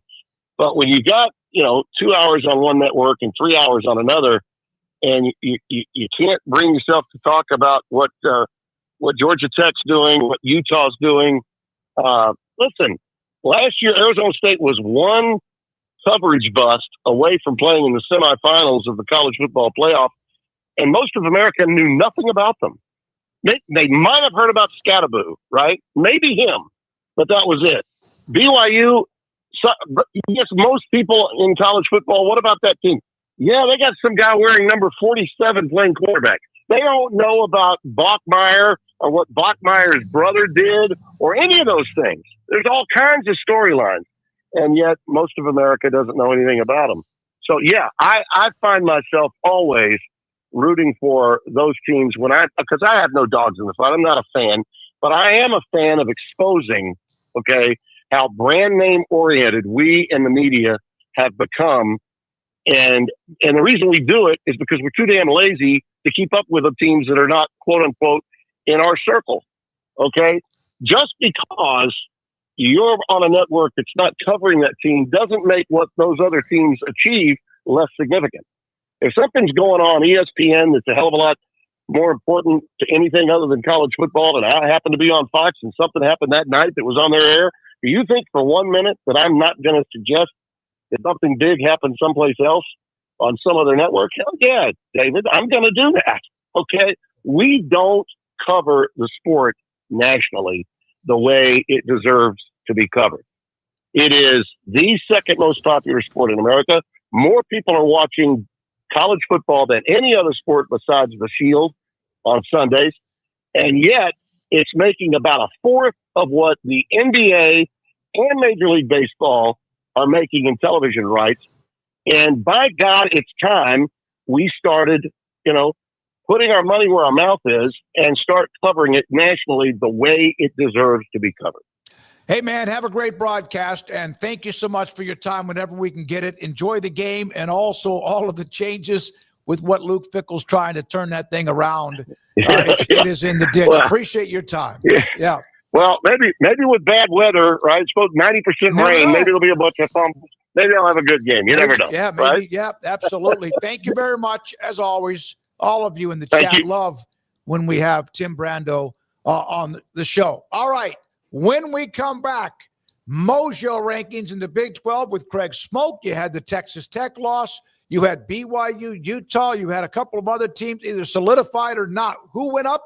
Who went down? Who's 1 through 16? That's next. This, and we appreciate your time, is 365 Sports.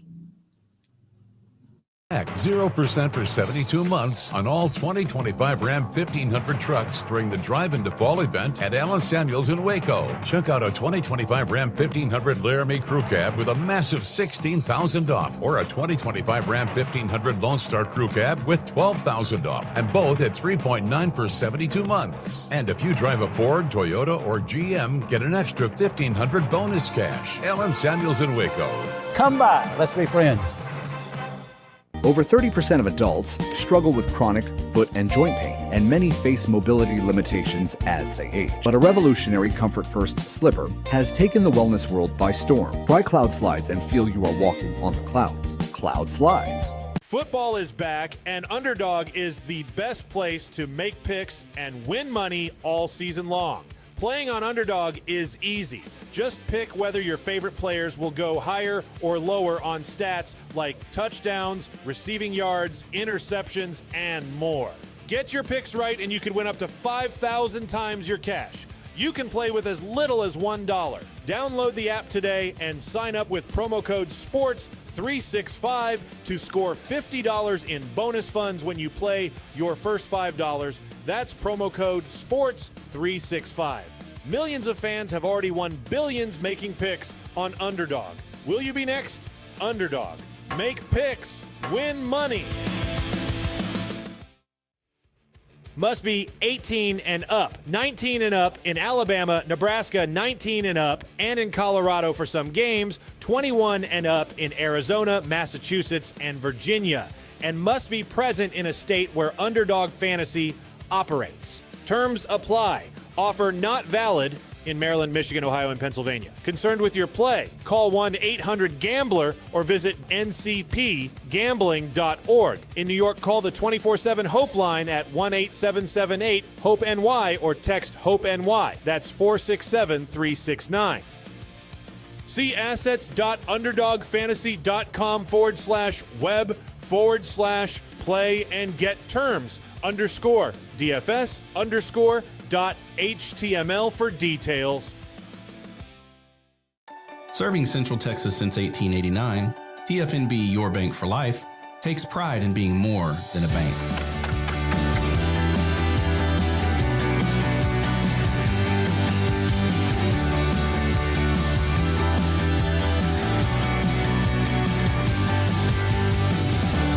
TFNB, we remain committed to these principles.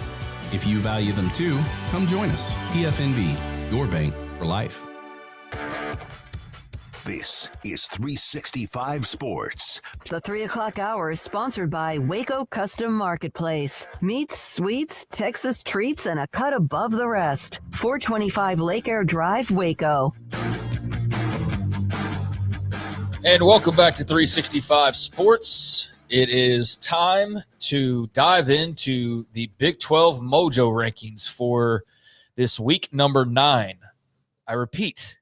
That's hard to imagine. Week number 9 in college football is where we find ourselves. So each week we take a look at the Big 12 sort of power rankings with my own little personal taste and twist on it. So therefore, I call them the Mojo rankings, and winning matters, but also just kind of the overall shape and vibes of your program as well. So with that in mind, we'll go ahead and get into this week's rankings, of which there were definitely some shakeups. I mean, number 1's new. That's for dang sure. But where does the old number 1 fall? We'll get into all of that. But we're in a familiar place to start things off with.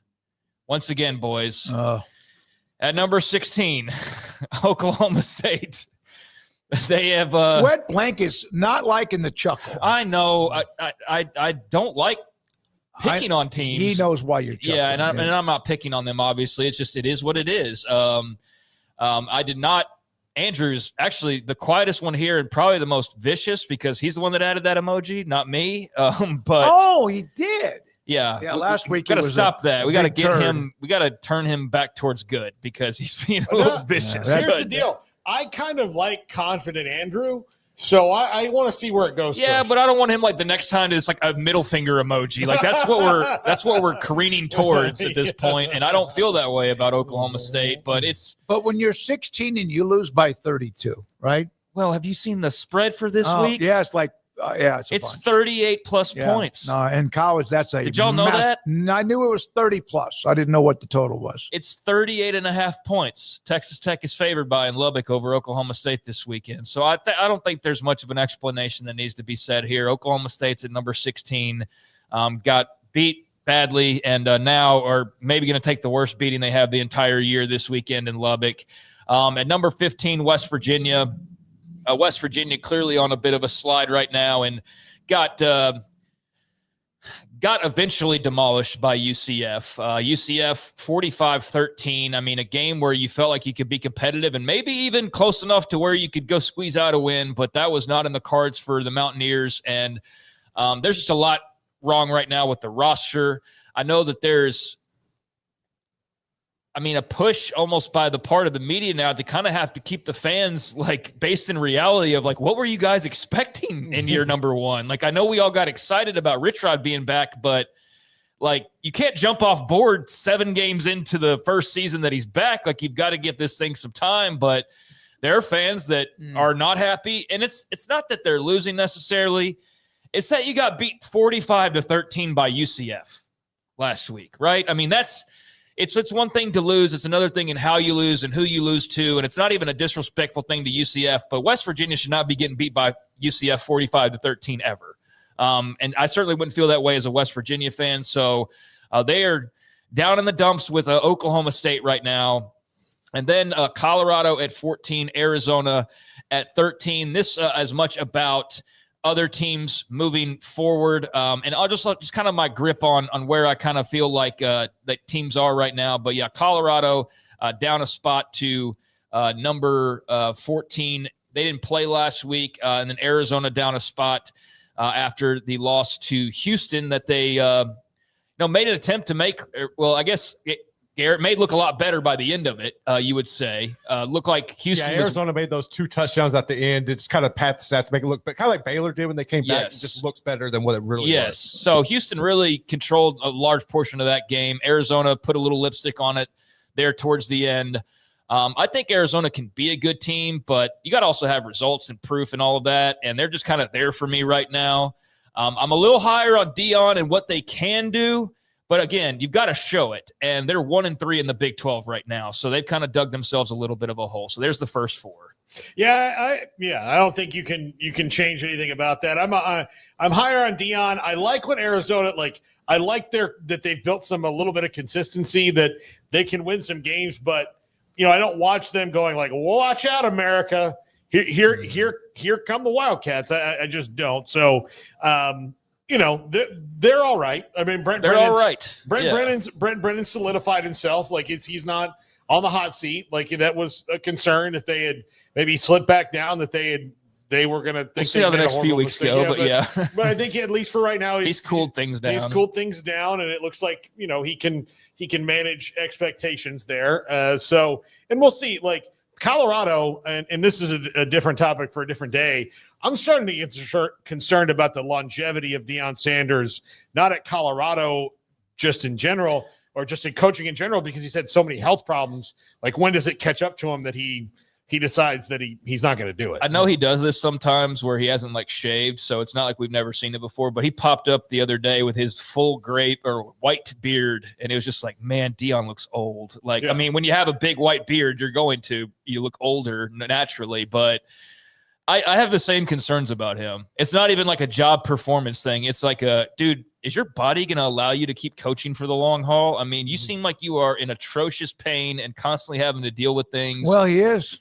And he is. Yeah. And that's also part of the career that he chose. I mean, that's part of playing football for a living, but not dropping them because of anything they did. I've just had to make a move with these rankings, and I wasn't going to drop Arizona below Colorado. I felt like that would have been a little bit of a bridge too far for right now, but they are on the verge of getting jumped by Colorado. On to the next 12 through 9. UCF a couple spots, so you see where they came into play and shook things up a little bit. And UCF, a team now at 1-3 overall, but I think that they know what they are moving towards, and I think that they've had enough bright spots to where you've got a much different tone around Scott Frost in this return year than they do around Rich Rod in his return year. Now, there's plenty of issues to still point at if you're a UCF fan, but I think going and getting a win and just kind of staying your head above water and plugging away. I think that UCF is on a good curve upwards, but not going too overboard with them. But I do like just kind of the vibes around them as opposed to some of the others. Kansas State keeping pat where they are. They did not play last week. I'm not going to always keep by teams exactly where they are, but I think they fit in about right here because I was not going to place them above Baylor because the last time we saw Kansas State, they were losing to Baylor. And that's kind of where that mark left off, where I can't push them above the Bears. You just lost to them, albeit in a close game. So K-State stays where they are, but they're moving upwards. They are a team that I could definitely see making some moves here in the next couple of weeks if they're able to really truly have things back in order as though they appeared they might before the bye week broke. So there's K-State at 11. Baylor dropping a couple spots to 10. I think they're a really talented team offensively, but they're just not a good team overall. And when your quarterback's not playing well, you have no chance. And so when Sawyer Robertson's having an off day or his worst day of the year, he's throwing 3 interceptions and you're adding another turnover to that mix. You're just not going to win many football games, most teams, but especially not this team. So Baylor, I'm dropping a couple spots, and then KU up 1 basically by default. I do think right now I'd probably take them against Baylor, although I think it'd be like a 1.5 point spread, if anything, depending on where that game was played. But Baylor needs to drop a couple spots based on where kind of the sentiment is right now. And Kansas, I think, is still a pretty good team. So there they are at number 9. Yeah, I think that, in regards to Baylor, that's what Dave Aranda is going to have to figure out is that, you have to build a team that can withstand a guy having a bad day. Quarterbacks can have bad days and you can still win the game if you are solid enough around the bend. To do that. Heck, Tech almost did it last week because they're a very solid team. But if you go into a game where, Pedro Martinez had bad days on the mound, that the Red Sox or whoever he was pitching for still won because they hit the ball really well that day. They didn't just have to, they didn't have to win with 3 runs. They did well. You need to have a team that can win without the quarterback having to have his A+ stuff all the time, because the nature of athletics is not that you're going to go out and have 12 perfect games in a row. They're not capable of winning a game if Sawyer Robertson is not. You don't have to be perfect, but last week was not a good. So if he has a bad day, you have to overcome when your guys have bad days, and you can't win the conference, win the league, do those things that you have goals for if only it all hinges on one guy. Okay. Yeah, they had no run game last week. No. They had no defense, and he didn't play well. So you're pretty much screwed every which way from Sunday. I mean, as far as trying to be competitive and win a football game. And then there they were. I mean, that's the frustrating part about them is there they were at the end with a shot to win the damn game if a couple other things had slid right. But yeah, just way too that little, game too was late. not as close. Now it was bad. But the delays kind of like I actually forgot where it was. It was very similar to Houston, Arizona. Would you say that, Garrett? Yeah. That, I think he's distracted, but no, absolutely. Garrett, he's that's checked okay. out. All right. But all right. yeah, I think that it's similar in that the scoreboard doesn't really tell you the whole tale of that game. So Kansas there at number 9 above the Bears now. And with the Sunflower Showdown, we could definitely see some shaking up there with 9 versus 11 this weekend. And now to the final stretch run here at number 8, Iowa State dropping a couple of spots. And Iowa State's now lost a couple games in a row. They got a huge opportunity against BYU this week in Ames, where they're actually favored. I still think they're a very good football team. I think it's great news that Kyle Conradi seems to be making his way back, and that just in general, the kicking room seems to be getting healthy. I think Rocco Beck's a great quarterback. Still, you're concerned about like the secondary and just how some of those injuries came into play. But I think Iowa State, a team that I would anticipate moving back upwards here in the second half of the season. But as last we've seen them, they've dropped a couple games and they've lost some of their mojo. So they got to work their way back up. TCU staying pat after the win over Baylor. I mean, it was a nice win, but nothing to make me go like, oh, well, they need to leap up into the top 5. Like, they didn't do anything to make me think that. I still have concerns about them overall. Like, Josh Hoover's awesome. They can be super explosive, but there's still some holes there for TCU. But I do think that they are a quality football team.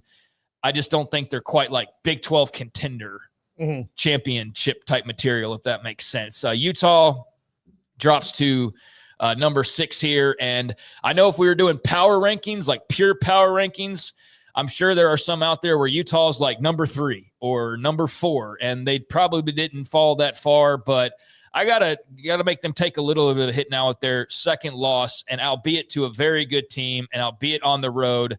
I feel like I've given Utah a little bit of the benefit of the doubt, and I need them to earn their way back up. And certainly when you've just lost to your arch rival for the 3rd consecutive year? Third time, yeah. After winning 9 in a row or whatever it was, yeah. You've had your streak broken, and now they're running away with the streak.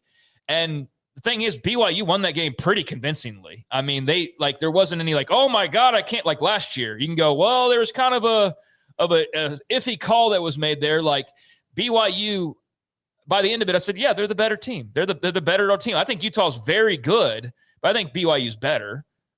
Maybe if they play that game in Salt Lake City, it goes a different type of a way. But I think Utah's still really, really good, but they got to work their way back up. They had a couple of spots, but BYU would not give them life until the end. Well, they hurt them. The punt return fumble. I mean, the muff punt was just disaster. Oh my God. Yeah. I mean, when that happened, I just said, oh, well, that might be the straw that broke the camel's back. And it wasn't totally, but so Utah drops 3.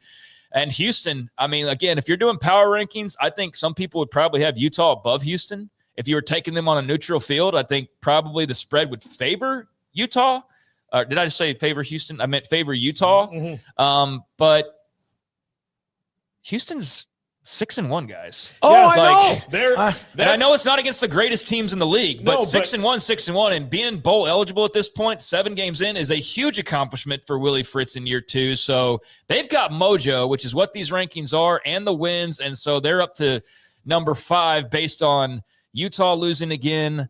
Iowa State. I've been resistant to give Utah Houston their flowers, because I've still always felt like, well, I still don't know that they're better than Iowa State or that they're better than Utah. But at this point, I got to give them their flowers. They're 6-1, and it's classic Willie Fritz stuff where he, year 1 establishes the culture. Year 2 starts to get his guys, and they know the culture, they know how it works, and then you just start, like, if you watch Houston.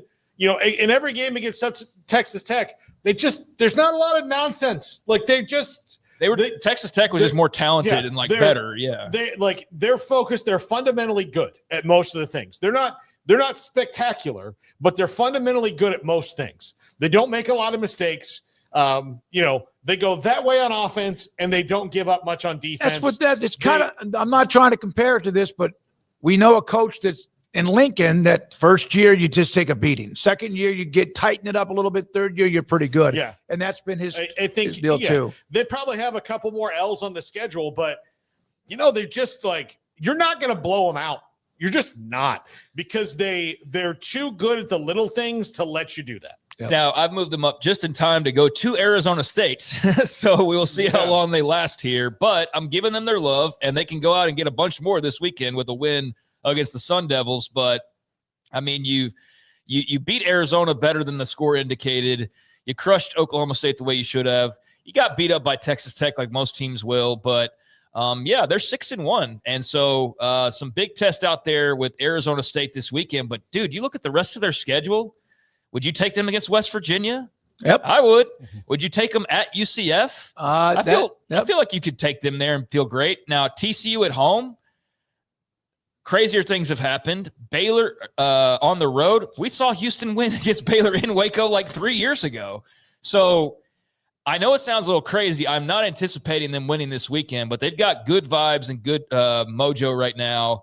And that might get cut off, but there's a very real shot that they could finish like 9-3 or 10-2, which is crazy to think about. So there you go, Houston at 4. And now the top 4, and I don't want to get yelled at right away. Oh, it's a close game and it's a good team, and I know, but it's Mojo along with wins. I think Texas Tech might still be the best team in the league when all is said and done. I think that they are still arguably the most talented team, but that last week was bad. I mean, between the tortilla stuff and just the reaction to it, that I know I kind of push back on policing social media just because I think it's pointless, is where we kind of disagree. But their fans got out over their skis in some cases, to the point of it's one thing to bitch about the tortilla and the penalties from the league and feeling like you're singled out. It's another thing to sit there and with a serious face go, that's it, we're going to the SEC.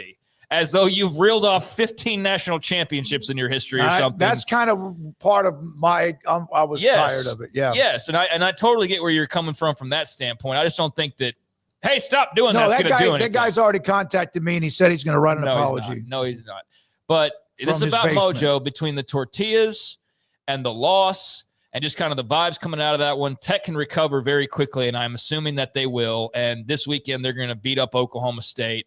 But they slide a little bit because they take that first loss. But don't take this as like, oh, I don't think that they're any good. It's just that, hey, it's not just about you either. It's about what the others are doing. And Mojo-wise, between the fan reaction and just the whole debacle with the Houston hangover and the looking through videos at the beginning of the week to the ban by the end of the week, and then it doesn't matter, we're still going to the playoff. Like all that just added up. The Tech gets dinged this week. So they are down to number 4. Arizona State, obviously, with the huge win. Maybe they're the best team in the league. We don't know. It's going to be a really fun race to the end. But I feel like They've proven themselves time and again, and you got the big win there against the Red Raiders, so you're getting some love and bumping up a couple spots. You know, we all talk about Kim Coulter a lot, the Texas Tech fan. He was very reasonable. Oh, yeah. When I saw with the his reaction to yeah. him, I thought that he handled it pretty well. Paxton asked you this. Does Craig swap Houston and Arizona State if Houston wins?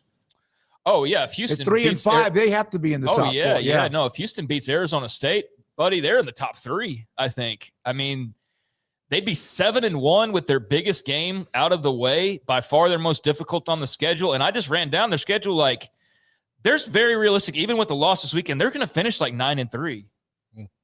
I mean, they could go sideways, but you look at the games remaining, they're going to be favored in most of those games. And you're already 6-1. I know, but they have, and this is what, and you know this, but Fritz is not this week and then next week. It's time. No, I know, but I'm just saying that, like, we can do it. Yeah, no, yeah, of course we can. So, I mean, that's what we do all the time. But, yeah, I mean, if they beat Arizona State, I would be shocked in a way, but that would be a win that changes the entire conversation about Houston. Like, not even regionally, but nationally, people would have to go, whoa, wait a second. They're 7-1, and they just went to Tempe and beat the team that just beat Texas Tech, and they don't play Texas Tech, or they don't play BYU. Well, they don't play Utah. They don't. Like, they've got a very manageable schedule. So, yeah, Paxton for sure. At number 2, Cincinnati. I'm not of the full belief that they're the second best team in the league, but I do think they've got good mojo going on right now. Arizona State is a fun story, but Cincinnati is this year's Arizona State, right? I mean, they're the team that we were wondering if there was going to be one, who would it be that would go from not necessarily 16th all the way to 1, but go from double digits up towards the top. And right now that team is Cincinnati, and Brendan Sorsby is playing at an incredible level overall this season. And is finally, it feels like, starting to get some of the love that he probably deserved at the beginning of the year, when most of that was going towards other guys like Sawyer Robertson or to Josh Hoover or to Devin Dampier or to whoever, Sam Levitt, obviously. But Cincinnati has been a good story, and they're in the top 25 now. They're bowl eligible, and after last year, that's a big deal because they got to 5 wins, and then they just fell off a cliff and didn't win a single game the rest of the year. So to be at 6 with 5 more games to go, they do have some interesting ones. They got both Utah and BYU still to go. Baylor, Arizona, TCU sandwiched in between those games. Baylor this weekend, but they're favored, and I expect them to win and move to 7-1. So Cincy is it is BYU, and I don't think there's I think if you're doing power rankings, yeah, you could argue, well, Texas Tech technically I still feel like is a better team, but buddy, this is mojo, and nobody's got more mojo, plus the winning that's necessary to have the mojo, more so than BYU coming off this weekend, where not only did they take sole possession of being the only undefeated team in the league overall, but also one of only 2 undefeated in the league, along with Cincinnati. You just beat your arch rival in a thrilling, fun back-and-forth game. You've beaten them 3 straight times. You've got 5 stars in the crowd getting you millions of social media hits, revving up the future with Ryder Lyons and his video crew that was following him around. You got the basketball side of things that's on another level right now. That's also, they're showing up, and like AJ DeBonson and Ryder Lyons are taking pictures together, right? Like it's the dream scenario basically for BYU when they finally got that golden ticket to join a power conference. Like, this is what you envisioned, and it's all falling into place for them right now. And they're also just really damn good as a team. Like, of all the teams I'm going, I don't know that Cincinnati's the second best team. I don't know that this team's like, I don't know that Houston's a top 5 team when all is said and done, but I do think that BYU is as legit as their ranking, and they may not be the best team when all is said and done, but I do think they're one of the best teams, and I don't have any doubts about that. So they are the easy number 1 choice after this past week and all of the chaos. Well, you have Iowa State on the road. If they could pass that test, because that won't be easy. It's the first afternoon game they're going to play. All their games have been at night, which is an advantage for them. Did you consider at all, even with the loss and all the craziness outside of the tortilla gate, but did you ever consider just putting Tech at 2? Yeah, I thought about it, but this is the Mojo ranking. No, that's just a question. So, again, it's mostly a power ranking, but where I divvy it up and change it up is also the momentum that you have, what's going on, big picture. And so Tech, if this was just purely power rankings, like if you go look at a measurement like the FPI or some of the Bill Connolly stuff over on ESPN, there's teams with like 3 losses that are still ranked above teams that are like sitting there with 1. Because his metric is, well, if they played on a neutral field, like who would be favored? But it's also, I get that, but I'm not a gambler, and that's not all that I'm obsessed with. So it's also about, to me, what have you actually done and what is actually going on? And so Tech is still in a very good position, but between all of the mess of last week, that's what further dinged them. It was not just the loss, it was the loss and the tortillas and the fan reaction and the Houston hangover and all of that, just kind of all that noise last week. I dinged them a little extra for that. But like I said, they might still very well be the best team, but it's also not about just them. Arizona State had a massive win. I'm not going to put them behind Texas Tech. You just beat them. You literally just beat them last week. It only if like you were 12, 13, or 14 and you beat them, you're not going to move them up ahead of Tech.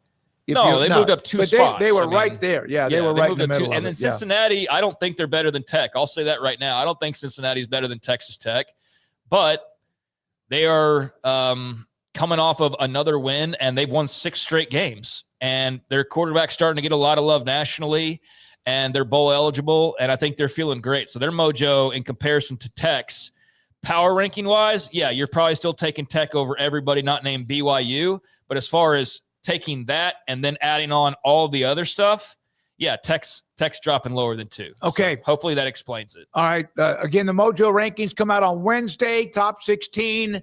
There's also variables that Craig puts in. It's his team. It's his rankings. It is not just win-loss record, but obviously head-to-head and others. That has a lot to do with it. You're not going to see Oklahoma State, if they upset Tech, move to like number 1 or ahead of Texas Tech. And if that happens, my God. All right. Anything else on that? I got something that somebody wrote me about Baylor. I want you guys just a quick note about Baylor. We have Zach Gelbin. I know. I know. So they watched the show.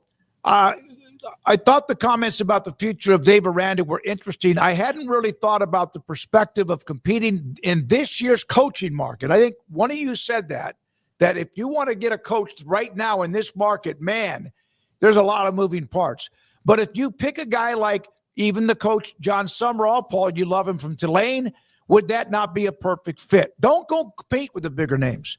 Also, Mac is going to be looking at an empty stadium the rest of the home games they have this year. And donations, believe me, I know a lot of the donors, it's not a good situation right now. Dave Aranda, this is year 6. Nothing that we're breaking news here. My humble opinion, don't delay the inevitable. I'd be in favor of even interim coaches now, but right now, the mojo of what they are as a football program with attendance and much more is really teetering on the brink. They need a top-down review of everything they're doing. And when I say top-down, I mean top down. Yeah. Top down. Yep. Yeah, they need to really look in inward, and I think Paul said like a top-down review, and that's not the top being Dave Aranda. That's all the way to the top, and they need to figure some things out moving forward because it's just I don't know how to explain it if you're not close enough to know. Like you just see the record and you go, oh, what? They're just losing games, right? Or they're wishy-washy. It's like no. It's you don't understand the malaise of the fan base and the complete lack of caring going on right now. Perfect word. Yeah. Malaise is a great word. The malaise of the fan base, it's like you can just feel it. And that's not the case with other programs who are just losing games. This is way more big picture than that. And it is a coach who's 6 years deep into his tenure at this point. So, yeah, I would say the one thing about John Summerall is I think you are going to compete with the big schools for him, though.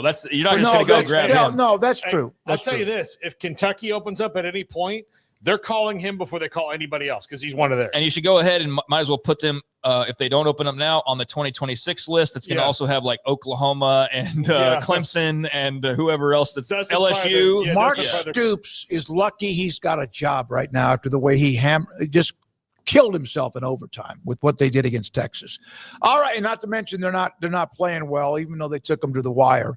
When we come back, Zach Gelb from Infinity Sports Network, thank you for your time, and this is 365 Sports. Give it to me. IdealMRI.com. Thank you, Brandon, is a fantastic company. They've been open now for just over a decade, and from the day they opened their doors, their mission statement was two things. One, they have state-of-the-art imaging machine, MRI, to get whatever you need when it comes to evidence that your doctor, orthopedic surgeon, whoever needs on something like a muscle or a ligament. Number two, it's not going to cost you an arm and a leg, and that might be what you're getting the MRI on. $497 or less every single time, and it could be lower. They will file insurance papers for you if your insurance is going to cover part of it or a lot of it. That's what they've done since day one. They've never wavered. It is a fantastic business. When I have been in there, and 4 times, every time I'm there, I walk in the door, I check in. There's nobody else there unless there's somebody waiting for somebody else who's having an MRI. The wait is like almost non-existent. You go in, the techs and specialists are great. The MRI machine is state-of-the-art, and every time by that afternoon or evening, I have images being sent to the portal to me and my doctor. IdealMRI.com in the Central Texas Marketplace off I-35 in Waco. Automatic Chef is your local vending, office coffee, and micro market provider, delivering outstanding service to break rooms all over Central Texas for over 50 years. Automatic Chef brings the best products to your location at the best prices. With hundreds of choices in fresh food, coffee, snacks, and drinks, let Automatic Chef tailor a break room solution to your needs. Make break time great again with Automatic Chef. Automatic Chef Canteen, 6900 Imperial Drive in Waco, or online at automaticchef.com.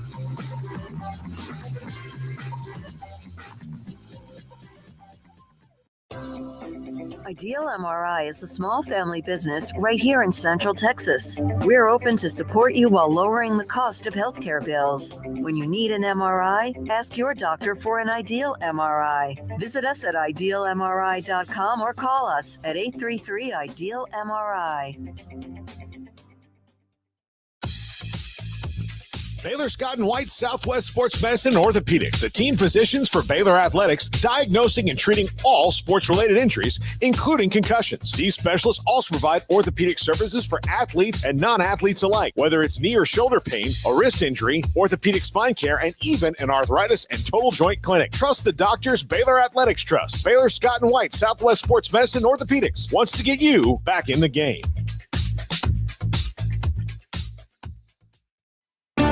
There are 26 letters in the alphabet, over 600,000 words in the dictionary, and just 3 of them said together can change everything. Let's order pizza. Those 3 words lead to dough made from scratch and 3 fresh signature cheeses that blanket golden crust in a heavenly melt on Marco's Pizza that'll blow your mind. So visit marcos.com to order and stop by Marco's Pizza in Belmead, China Spring, Woodway, and in Robinson. Marco's. Pizza lovers get it. With so many companies and policies out there, it gets so confusing shopping for insurance, and I never know if I'm getting the policy that's right for me. Luckily, I met the team at the Niche Group Insurance Agency. With the Niche Group, you can go to one company and get access to coverage options from many insurance carriers, and you get to speak to a real person about your specific coverage needs. With the Niche Group, I know I'm getting the right coverage at the right price. If you need insurance, talk to the experts at the Niche Group at 1-800-258-8302. No car payments for 90 days when you bring your auto loan home to Genco. Get 4.79% for 48 months and make no payments until 2026. Plus, get entered to win 3 months of no car payments.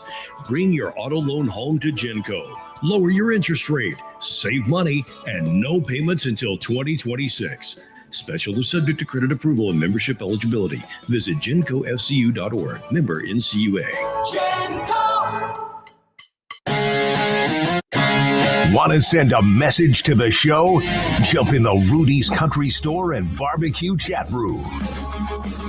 Oh, Zach Gelb with us, Infinity Sports Network. with that blowtorch of a station signal and also network. How you doing, young man? How you been? Good? Yeah, good. What's happening, guys? Doing well. I saw a little note where you think that Penn State should contact Urban Meyer. Yeah. I think they should call Urban Meyer, and I should see if he's interested in coaching, make him say no. Urban Meyer obviously won the 2 national championships at Florida and won a national championship at Ohio State. I know he's not everyone's favorite person to deal with, but the guy's a heck of a football coach. In college, that is. Obviously, things were a disaster in Jacksonville. But I think that if I'm Pat Kraft and I'm looking to make a huge hire to help me try to win a national championship, I think there are more positives than negatives to one of the greatest college coaches of all time in Urban Meyer. Playing devil's advocate for you here is Zach, and he's certainly very low on my people I like list, but he's also not at Who places. is on the people that you actually like? I think it's easier if you say who you like than who you don't like. That's true. This won't take long. Yeah. Peter Warwick. But Urban Meyer also doesn't stay places for a long time. Yeah. Which actually, if hiring him, look, if he does what he did at Ohio State is stay there for 5 years, whatever happens that makes his health go bad or he's tired of doing it, then he gets another Ryan Day that takes over, then that's a good thing. He just didn't do that at Florida, or they didn't hire, somebody right after him they should have probably hired Mullen right after him. Yeah, my only question about Urban Meyer is his style is aggressive, it's intense. Usually now you need a player's coach that isn't a doormat. You got to let Urban be Urban. So that could be a concern. But when you look at the candidates here, Matt Rule obviously has a connection with Pat Kraft. I think Eli Drinkwitz would be good, but I also think Eli Drinkwitz would be good at Florida. So you go through this, could it be a Brent Key? Could it be John Sumrall? Could it be Alex Gola? Sure. I just think you have to call Nick Saban and Urban Meyer. And both, I don't think Saban would say yes. Urban, I just generally do not know if he would say no. Have you ever been a big believer, and I don't know how much you were around the college football message boards in the 2000s, but the never-ending rumor was John Gruden's going to Tennessee for like years. And I know he's flirted with the idea when he's been asked about it, but are you a believer in him as like a guy who could come into college football and be successful and be a splash, or would it be like a Belichick situation in your mind? I think he could, because of his personality, I think he could recruit well and get the proper funding, where I'm not going to say he could have a Deion Sanders type of impact, but do I think that John Gruden's going to go to an SEC school right away? No, and I actually suggested Deion should have gone to Auburn a few years ago. That's what I was throwing out there at the time. But do I think John could go to a smaller school and in year one improve them? Yes. And then in year two, maybe take that step, the next step in what is a better football team? Sure. I think John Gruden could be successful, but if I'm one of these big schools, no, I'm not hiring him. Zach, BYU, Utah, the Holy War, it is a rivalry that most people know about. Thanks for the money, BYU. BYU made me some money this week. Did it really? All right. I love BYU heading into this one. It was so intense. It was everything we thought and heard, but we're still kind of, in a way, learning more about it now that they're a part of the Big 12. I mean, what a rivalry, but what a performance by a freshman quarterback with a funny number. It was, and who cannot love Kalani Sitake? Kalani Sitake, I think, is one of the great gentlemen that we have in college football. And here's the thing. People aren't going to like this, but I think it's the truth. And I'm here to give you the truth. And I'm sure the comments will be lovely on this one. It's like, it's the SEC and the Big Ten right now and everybody else. Like, can Notre Dame get to a national championship like they did last year? Sure. I think Notre Dame could win a playoff game this year. I love watching the Big 12. I like watching the ACC too. You have some really good teams. Those are some really good conferences. But it just seems a little pointless right now. Miami losing to Louisville. I like Georgia Tech. I know we all love the story of Haynes King. But you look around in the Big 12, how each and every week there's a new team. Last week it was Texas Tech. And you just keep on moving and grooving with the new team each and every week inside the Big 12. Now it's BYU. are any of these teams winning multiple playoff games and winning the national championship? The answer is no. And that's why I'm at a point right now as a college football fan. I want to see whoever survives, and I hope it shakes out this way. The bracket, whoever's the best from the Big Ten and whoever's the best from the SEC playing in January, down south in Florida to decide who wins the national championship. Zach, wait. Is there a team in the Big 12 that you think can prove you wrong, or you think might prove you wrong? I don't think there's a team in the Big 12 nor the ACC that could win a championship. Before last weekend, I would have said that it was Texas Tech just because of the talent that they have. If I had to just throw a dart on the board on one team, but I legitimately don't think there's a team in the Big 12, the ACC this year that could win it all. Zach, are there any coaches on the hot seat like Norvell, Freeze, Stoops, Fickle that shouldn't be on the hot seat, or should those schools just go ahead and bring out the guillotine and jump into the mall with everybody else? Yeah, Norvell, that was the AD this week, just basically saying, hey, we don't have the money yet. If you want him out, go get us more money. And I like Mike Norvell. He'll land on his feet somewhere, but the last 2 years have just been a disaster, and it's crazy that they beat Alabama in week 1. Stoops is a heck of a football coach, 2 10-win seasons at Kentucky. It's just time to move on. Hugh Freeze, I just don't see it. I don't think this is going to turn around. And who was the last one you gave me? Fickle. Oh, yeah, Fickle. They can't score. He'll probably get another year, and that's the crazy one to me because, he made the playoff at Cincinnati, and we all thought it was a perfect fit at Wisconsin. He'll probably get another year, but that will be his last season next year. And your guys, Dave Aranda, how is he going to survive this, right? Hey, no, it. What's the word we found? Malaise. There seems to be a malaise in the fan base right now. Well, here's the thing, and I say this all the time. When people are out on a coach in college football, you could get back in, but it doesn't last long. Like, remember Neil Brown at West Virginia? Those fans wanted him gone for years. Has one good year. Oh, bring him back. And then he gets fired. That's Aranda. And I know he won a Big 12 championship, but going into last year, people are out on him. Then they're back in, and now we're seeing people jump right back off the bandwagon. It's very tough as a college coach once you lose the fans to win them back for a long time. And Baylor's got a worse problem than angry. Like, if you go to Auburn, they're angry. In Wisconsin, they're angry. They're just not showing up at Baylor, right? They stopped caring. Like, is it that bad? Like, I see the photos, and I always wonder. It's that bad. It's that bad. Okay. Jack, they were about to play the defending Big 12 champions, about a month ago? And I guess I wasn't paying attention to how close they were to kickoff. And Garrett and I were sitting there in our studio, and I look up, and like a third, the northern part of the stadium is basically a shell. So it was 100 degrees. Doesn't matter. And it's gotten worse since then. So who do they hire? That's Matt wanted that job, but no one else wanted that job. Aranda, in theory, was a fine hire. But who do they bring in after seeing it go south with Aranda? Who's the guy that people are really coveting that you think is realistic? Well, one that would have been at least in the conversation is now his program is not doing well is Jeff Traylor at UTSA and recruits Texas, a popular guy. G.J. Kinney at Texas State, but I think Baylor's going to want a bigger fish to fry. I think they're not going to just – now, Rule wasn't. Mm-hmm. Aranda wasn't, although he was a hot coordinator. I don't know. I don't know the answer to that. Yeah, and Matt could have had the Oregon job if he wanted it, at least from the way that I understood the story, and he elected to pick Baylor. I heard you guys talking about John Sumrall before the show. That would be a great hire, but Sumrall to me is going to be an SEC coach, right? Mm-hmm. Well, I mean, he's going to be I don't think Florida's going to hire a guy from the group of 6 because they just did that with Billy Napier. Yeah. So they're going to hire somebody who's got bigger Franklin experience. or Drinkwitz probably, I would think. Yeah, somebody like that. But if you look at, say, Auburn, he'd be a great fit culture-wise there. Kentucky's from Kentucky. I mean, he's there. That's who I think their fans want really badly is Summerall.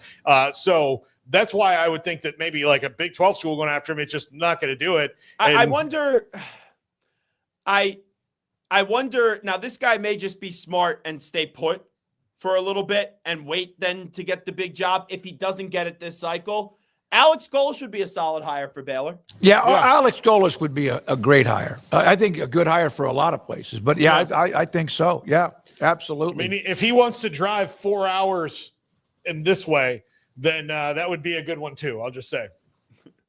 Just How right about there, Chucky? and then this one. How about This is- Gruden? At Baylor, You get fans showing up. I'm just throwing Baylor. out a name. Hey, you know what though? Like, I don't. I think I asked for a name. You guys don't even give me a name that you love. How about Gruden? I got to tell you that I haven't really even thought about if, in fact, there is a replacement. It's that word malaise. It's kind of that we're doing our job, and You know what I'm going to do? I'm going to take a play out of RG3's playbook because I heard him say this on Dan Patrick with the Gators and Tim Tebow. How about RG3 as the next coach of the Gators? Stop. There's the video for the views, gentlemen. Post that. People are going to call me a big fat moron. Just post it. Well, only if he wears those outfits he's wearing on TV. That it'd be kind of a unique look on the sideline. Yeah. So I think his wife would be the offensive coordinator too, and I like RG3, but I think his wife would be the OC if he was the head coach. Zach, if that happens, I'm going to blame you if it catches fire because for years here, put out this video. Just put out that video. I'll make a lot of headlines off it. But go tell him who it was. It was Mike Singletary. They wanted Mike Singletary, no questions asked, and Mike wanted the job but didn't want to interview for it. And then he got this, and then he got an NFL head coaching job. They're like, oh, he'll come here, and then it's like, no, he comes here once a year, goes to a game, has a good time, and then goes back to being Mike Singletary. That's all I know. Yeah. So yeah. Hey, last thing. Appreciate your time. The Tony Vitello hire in baseball from Tennessee to the Giants. He's got a little history there, but I like the guy. He can be a prick. I mean, no question about it. But hey, I kind of like him. He's kind of like. What are your thoughts? I'm not going to sit here and tell you that I've done extensive research on him. Obviously, I know the story and what just transpired. In baseball now, it's up top that really runs the show.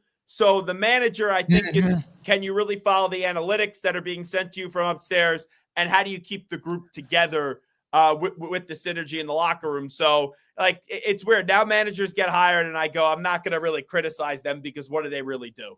Yeah. Okay. All right. Hey, man, are you going to any games this weekend? I am actually going to Lincoln, Nebraska to see Nebraska up against Northwestern. Can you do me a favor?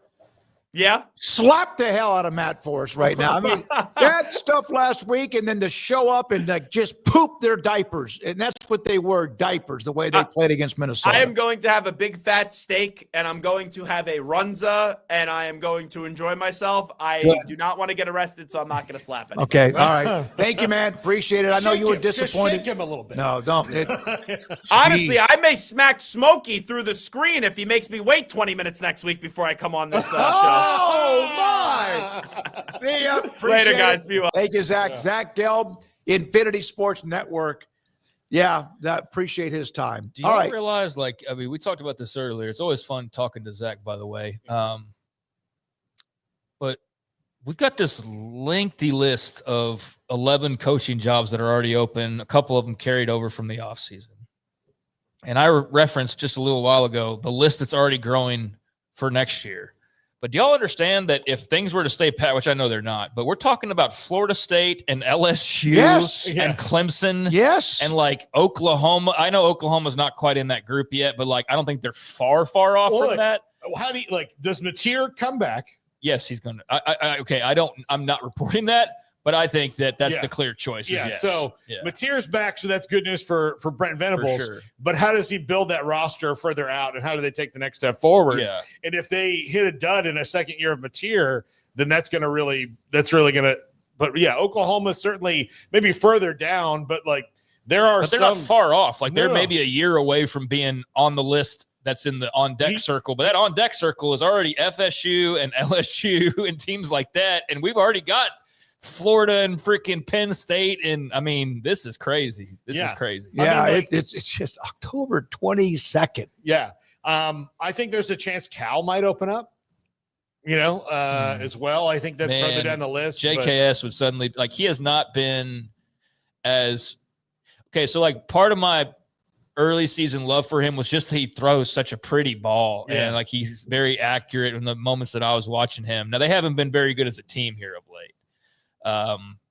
And if that were to take place, and I don't know anything about what you're referencing, like other than you just saying that, I don't know. just think, but I'm just saying that, like, I think that he would immediately become this massive free agent quarterback, even though I think he's from the area and all that. Yeah, I just look at, okay, if UCLA, who's not in their conference but in their state, and Stanford, who is in their conference and right down the road, have newfound commitments to football, then it's going to maybe push Cal, who, like, they actually, of all the fans I just mentioned, they're the best ones. They're the ones who care the most. Cal? The Cal fans, the Calgorithm. Yeah. Like, they're the ones who care the most. So eventually I think that bubble's going to pop for Justin Wilcox, who I think is a good coach, but it's been a long time there. I think you're right. Like, you talk about just kind of spinning your wheels in place when everybody else around you is now starting to make like big, heavy moves, like Stanford, for example. Then, yeah, you might kind of get lost if you just sort of stay pat. So I could see that being a possibility sooner rather than later. Yeah. They're just not near the top of the list as far as the initial jobs we think of, but there'd be a lot of jobs like that. I mean, like Baylor or, hell, Arizona was on that list up until recently. I mean, yeah, who knows who will join the party, but we're not only double digits deep in this year's firings, but we're already like looking at 2026 and going, here's a top 5 of coaches most likely to be fired, which is just insane. Yeah. What is it now? 9, 11? Oh, it's 11. It will be 15 at least, right? By the time we get to January. I mean, counting all the jobs, yeah, I'm sure it'll be around. Well, no, I'm not saying the domino effect that opens up. I'm talking about jobs that will open up. I think like there'll probably be like 3 or 4 more that they just fire their coach or something. But that's not taking it. I mean, that's the part that's going to be so fun is, okay, Penn State takes who and from where, and then what do they do? Like, what is the domino? Because that's the thing. It's it's collateral damage is what you're going to see with this, because not all of these coaches are going to be plucked from the NFL or are going to be assistant coaches. So, yeah, there's going to be various others that are suddenly thrown into we're looking for a head coach as well mix, and I'm very curious to see who that might be. All right. Thank you, Zach Gelb. Some of you like his segment. Some of you aren't so sure. We do. We enjoy it because he kind of well-rounded. He can talk about anything in sports, but a huge college football fan. Now, when we come back, Paul Catalina's top 5. What else do we have? Because Andrew skipped out today. Tardy skipped out. Truant. We have the wheel questions in the wheel. Okay. All right. When we come back, we'll have that segment that is a lot of things. Is that a way to say that? This is 365 Sports. Dog deserves a second chance. In a loving home, they'll brew a second cup. And let's change the world for every pup. One cup at a time. Visit us at groundsandhoundscoffee.com. For the past 4 years, we have trusted Jackery to keep us powered while on the road. The Explorer 5000 Plus provides 5,040 watt hours of portable power. Pair it with the smart transfer switch to power your entire house off the Explorer 5000 Plus.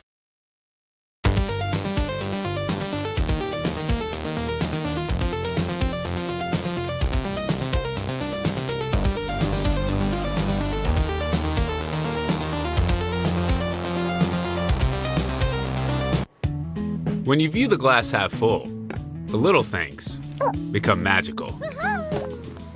10% of profits go to help kids heal.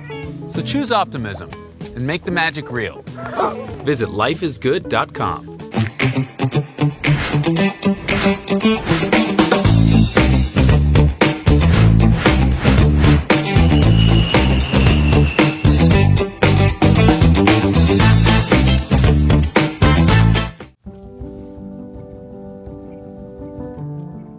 For those who want the best, look no further than the Founders Series by Louisiana Grills. If you want the best food, then you need the best grill. Louisiana Grills. This is Paul Catalina's Top 5. Welcome into the Top 5. I'm Paul Catalina. This is brought to you by Flag and Anthem. Go to flagandanthem.com. Use our promo code 365sports for a discount at check-in. I can see that a lot of you have done that, and we appreciate it, and so do they. You won't regret it. They've got great stuff at flagandanthem.com. Number 5 on our list of hot seat check-ins. Maybe it's just not a fit. I am shocked about this. I thought this was a great hire for Michigan State. Jonathan Smith, it's just maybe not a fit there. And I think they'll probably give it another year, but they can't win in the Big Ten right now. They don't look much different than they did a couple years ago. They're struggling to find their footing, and maybe this is just not a fit. I think maybe it goes another year, but I think as they continue to lose and other coaches do get fired, you'll start to see his name move up the hot seat list week after week. It's just not working for Sparty right now and Jonathan Smith. And I think he's a fantastic coach, but maybe he's a better fit culturally somewhere else. Number 4, this was a bad idea. Bill Belichick. I've not put him on any of these hot seat lists, and I can't believe I haven't, but because there's been like other people who are like maybe more in the fire, but Billy Napier getting fired this week allowed me to take a step back and go, who really needs to be on here? Bill Belichick needs to be on here. Michael Lombardi, who came with him, needs to go too. They need to really rethink of what they've done at North Carolina and start over. This is not good. Belichick's personal life is too crazy. He's still a fantastic football legendary coach, but college football is different. Bill Belichick is old. He's not going to change his ways too much.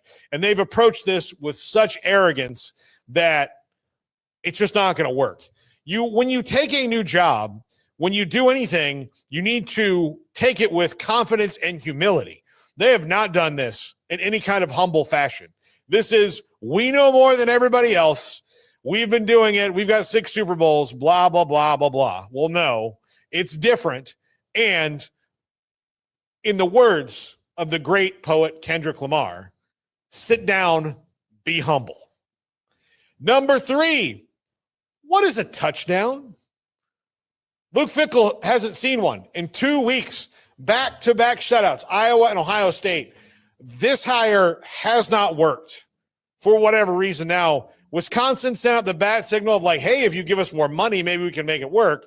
But also that might be the back signal is, hey, if you give us more money, we'll definitely fire him and move on and go get somebody else. But Luke Fickell's time at Wisconsin has been shockingly to me. Same thing with Jonathan Smith. I think Luke Fickell and Jonathan Smith are outstanding coaches, brilliant guys, but it's not working for whatever reason, and they need a fresh start. Jim Leonard is probably just sitting there waiting by his phone to get this call that he probably should have gotten the last time around. Number 2, the QB misunderstander. Not sure what the opposite of whisperer is, but Hugh Freeze is not that anymore. He hasn't had good quarterbacks in his time at Auburn, and he had a very highly recruited one that jumped in there in the transfer portal in Jackson Arnold that he has not made better. He's supposed to be this offensive genius. Well, either too many people are calling the plays or not enough people are calling the plays or the wrong guys are calling the plays. But that offense is a travesty to college football right now. It's especially a travesty to a really good defense he has. Keldrick Falk is one of the highest rated defensive players in the country. And people aren't talking about him because Auburn's so bad at offense, they keep losing games. They were in control of that game against Mizzou last week until they weren't. And then they lost it in overtime. They lost again. Can't win in the SEC, has continually not. We all know where this is headed. And Hugh Freeze is no longer a QB whisperer. He's out of that club until he proves otherwise. But right now, Auburn's just trying to figure out what they've got to do. His buyout is not really that prohibitive at $15 million compared to this guy's buyout. Mike Norvell, they're not responding this week after a 4th consecutive loss in the ACC and a record-breaking 4th 4-game losing streak in his tenure at Florida State. No one since Darryl Mudra has had one. Not Bobby Bowden, not Jimbo Fisher, not even Willie Taggart. Mike Norvell's tenure at Florida State can be summed up in 119-game winning streak, which was amazing and special and wonderful, and then wild inconsistencies across the board. They cannot keep going down this path at Florida State, and by season's end, he will likely be gone. Michael Alford, the AD, sent out a statement this week saying that they will review the program at season's end. I think that's due in part to 3 factors. 1, the new rules mean that players can't really jump in the transfer portal right away, so they can work on retaining some of the good players they have, and they do have some good players, especially on the offensive side of the ball, that they need to retain. They will lose a lot on the offensive line. There's a very veteran, out of eligibility offensive line. They'll lose the quarterback. So they need to work on building a plan and a budget for next year. They also need to work on figuring out the $8 million extra a year over the next 5 or 6 years that they're going to have to pay Mike Norvell to go away because of the buyout is massive. It's going to cost them $100 million between the old staff and the new staff in buyouts and new contracts. So they're raising that money now. But Michael Alford's also put himself in the crosshairs if he does not get this right. So he has to get this right, hiring Mike Norvell's eventual replacement. Anytime you hear a vote of confidence, which we got one from Wisconsin and FSU this week, it means the coach is likely on the chopping block. That's going to do it for this edition of the Top 5. Next week, when we do the Hot Seat Check-In, look for new additions. Perhaps Brian Kelly, a loss at home at night to a rival, could put you squarely on the hot seat at LSU. Heck, everybody's firing their coaches. Maybe it's the thing to do. But I do warn you, if all your friends jumped off a bridge, would you fire your coach too? Sometimes maybe it's not the best thing, but I do think in certain instances, it probably needs to happen. That's going to do it for the Top 5. Let's go to the carnival, people. All right, time to spin that wheel.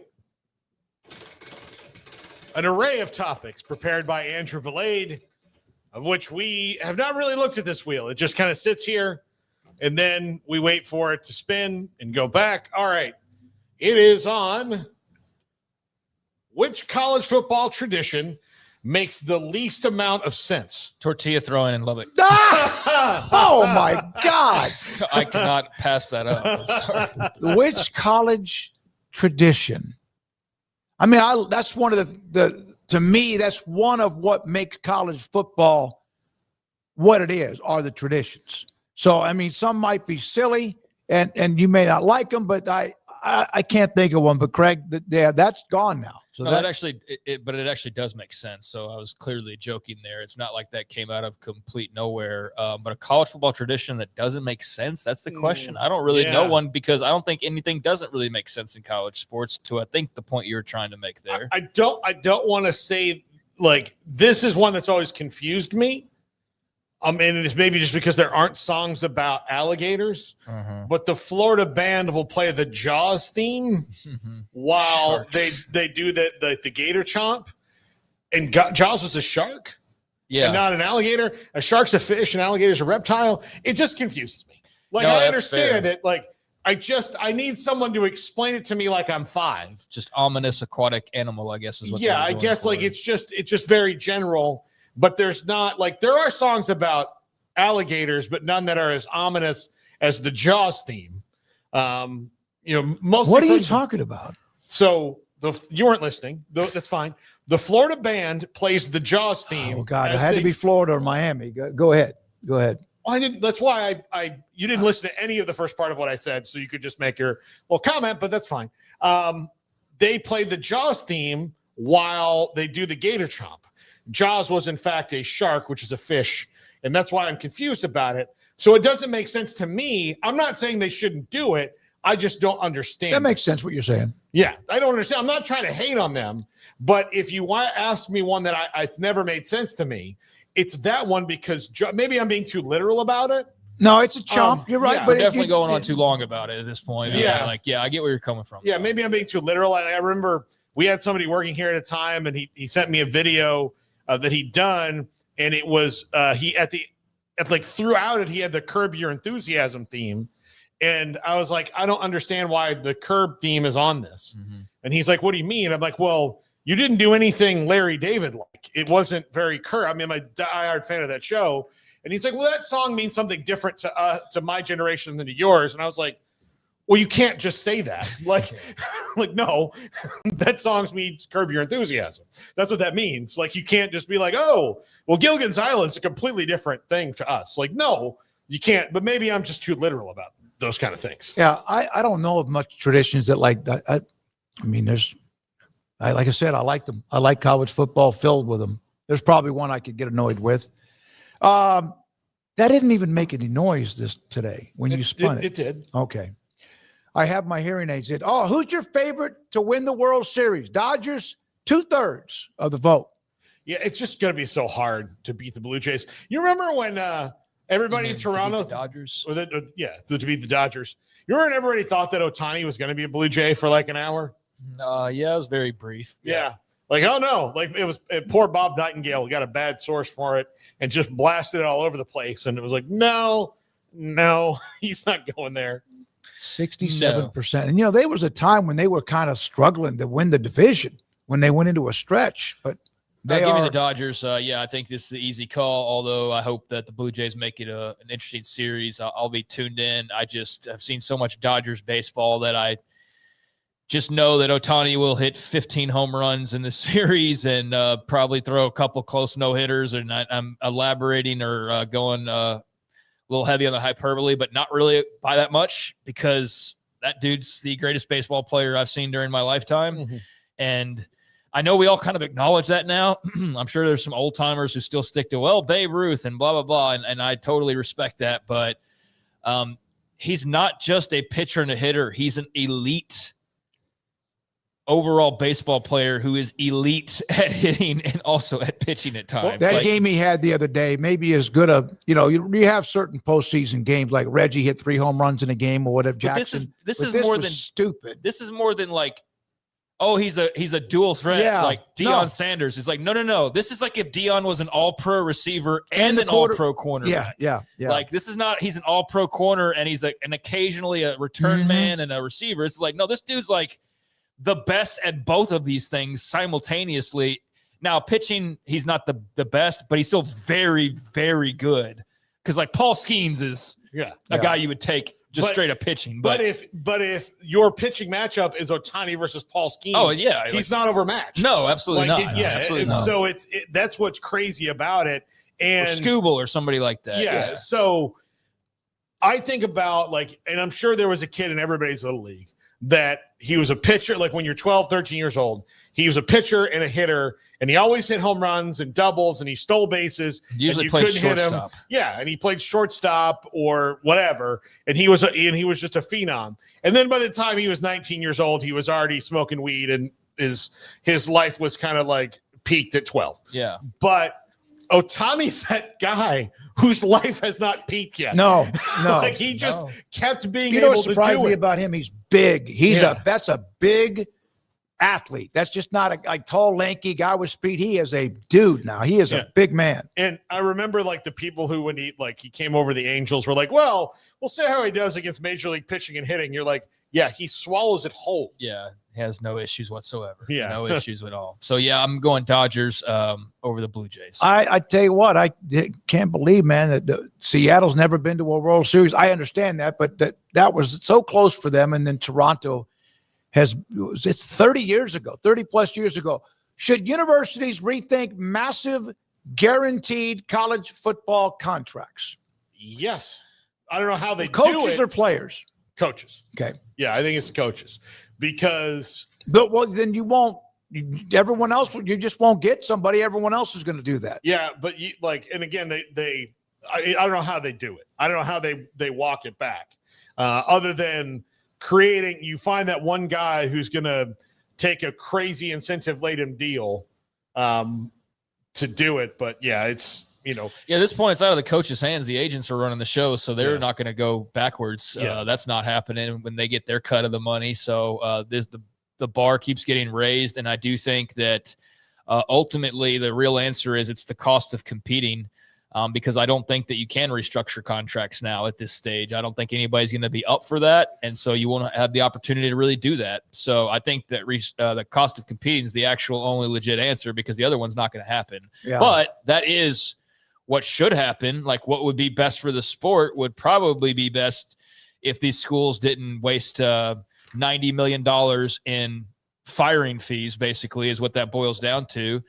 because it's your buyout money. So I do shudder. And if we take off our sports fandom caps and actually check back into reality for just a second, it's appalling the amount of money that's just burned at the feet of these coaches for not even being good at their jobs because of the contracts that have been agreed to. So that's another one of those things. They can't put that back in the box. The administrators screwed that up a long time ago. And Like Barry Switzer. Yeah, that's not You know going how much- down. You know how much Barry Switzer was making when he was the best coach? He told us that. It was like in hundreds of thousands, right? I don't even think it was that It was much for a while. It was like he told us one time. He's like, I was making $52,000. Yeah, a he was year. like when they back were in in the the 70s, 80s. yeah. Like, he was making like $50,000 as what like the best coach in college football practically. So there was a time when it wasn't that way. It was probably they were underpaid, but now like, and I don't know who to really blame because I don't know the history like as well, like right off the top of my head. But anyways, yeah, His last year it's was now the cost of 88,000, 88 grand for Switzer in Told you, '89. he told us he made more money on his TV show. Well, by he selling also ads.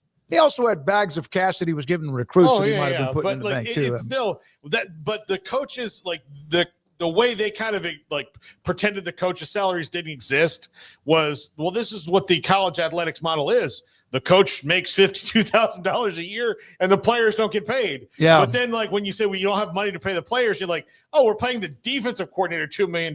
You're like, well, no, you clearly have enough money to do that. Yeah. Like their value has gone up. Why isn't ours? So One final college football tradition. The Wabash Cannonball song, K-State plays, is a song about a railroad in Illinois or Indiana in which old Barncat said no. It's a tradition of KSU. You just have to learn why. Google it like Kurt Signetti. All right. Thank you very much for your time. Appreciate that on the traditions. Brandon, great job. Brandon Rowe, Garrett Ross, thank you so much. Andrew's back tomorrow. So are we. We'll be back at 3 o'clock. Tonight, 365 Sports Tonight on the local CW. Paul, thank you. Craig, thank you. Our sponsors, thank you. And some of you upset with Zach Gelb's opinions. Good. It's just an opinion. Yeah. Last week, he was great. This week, I'm David Smoak. Good night, 365 Sports.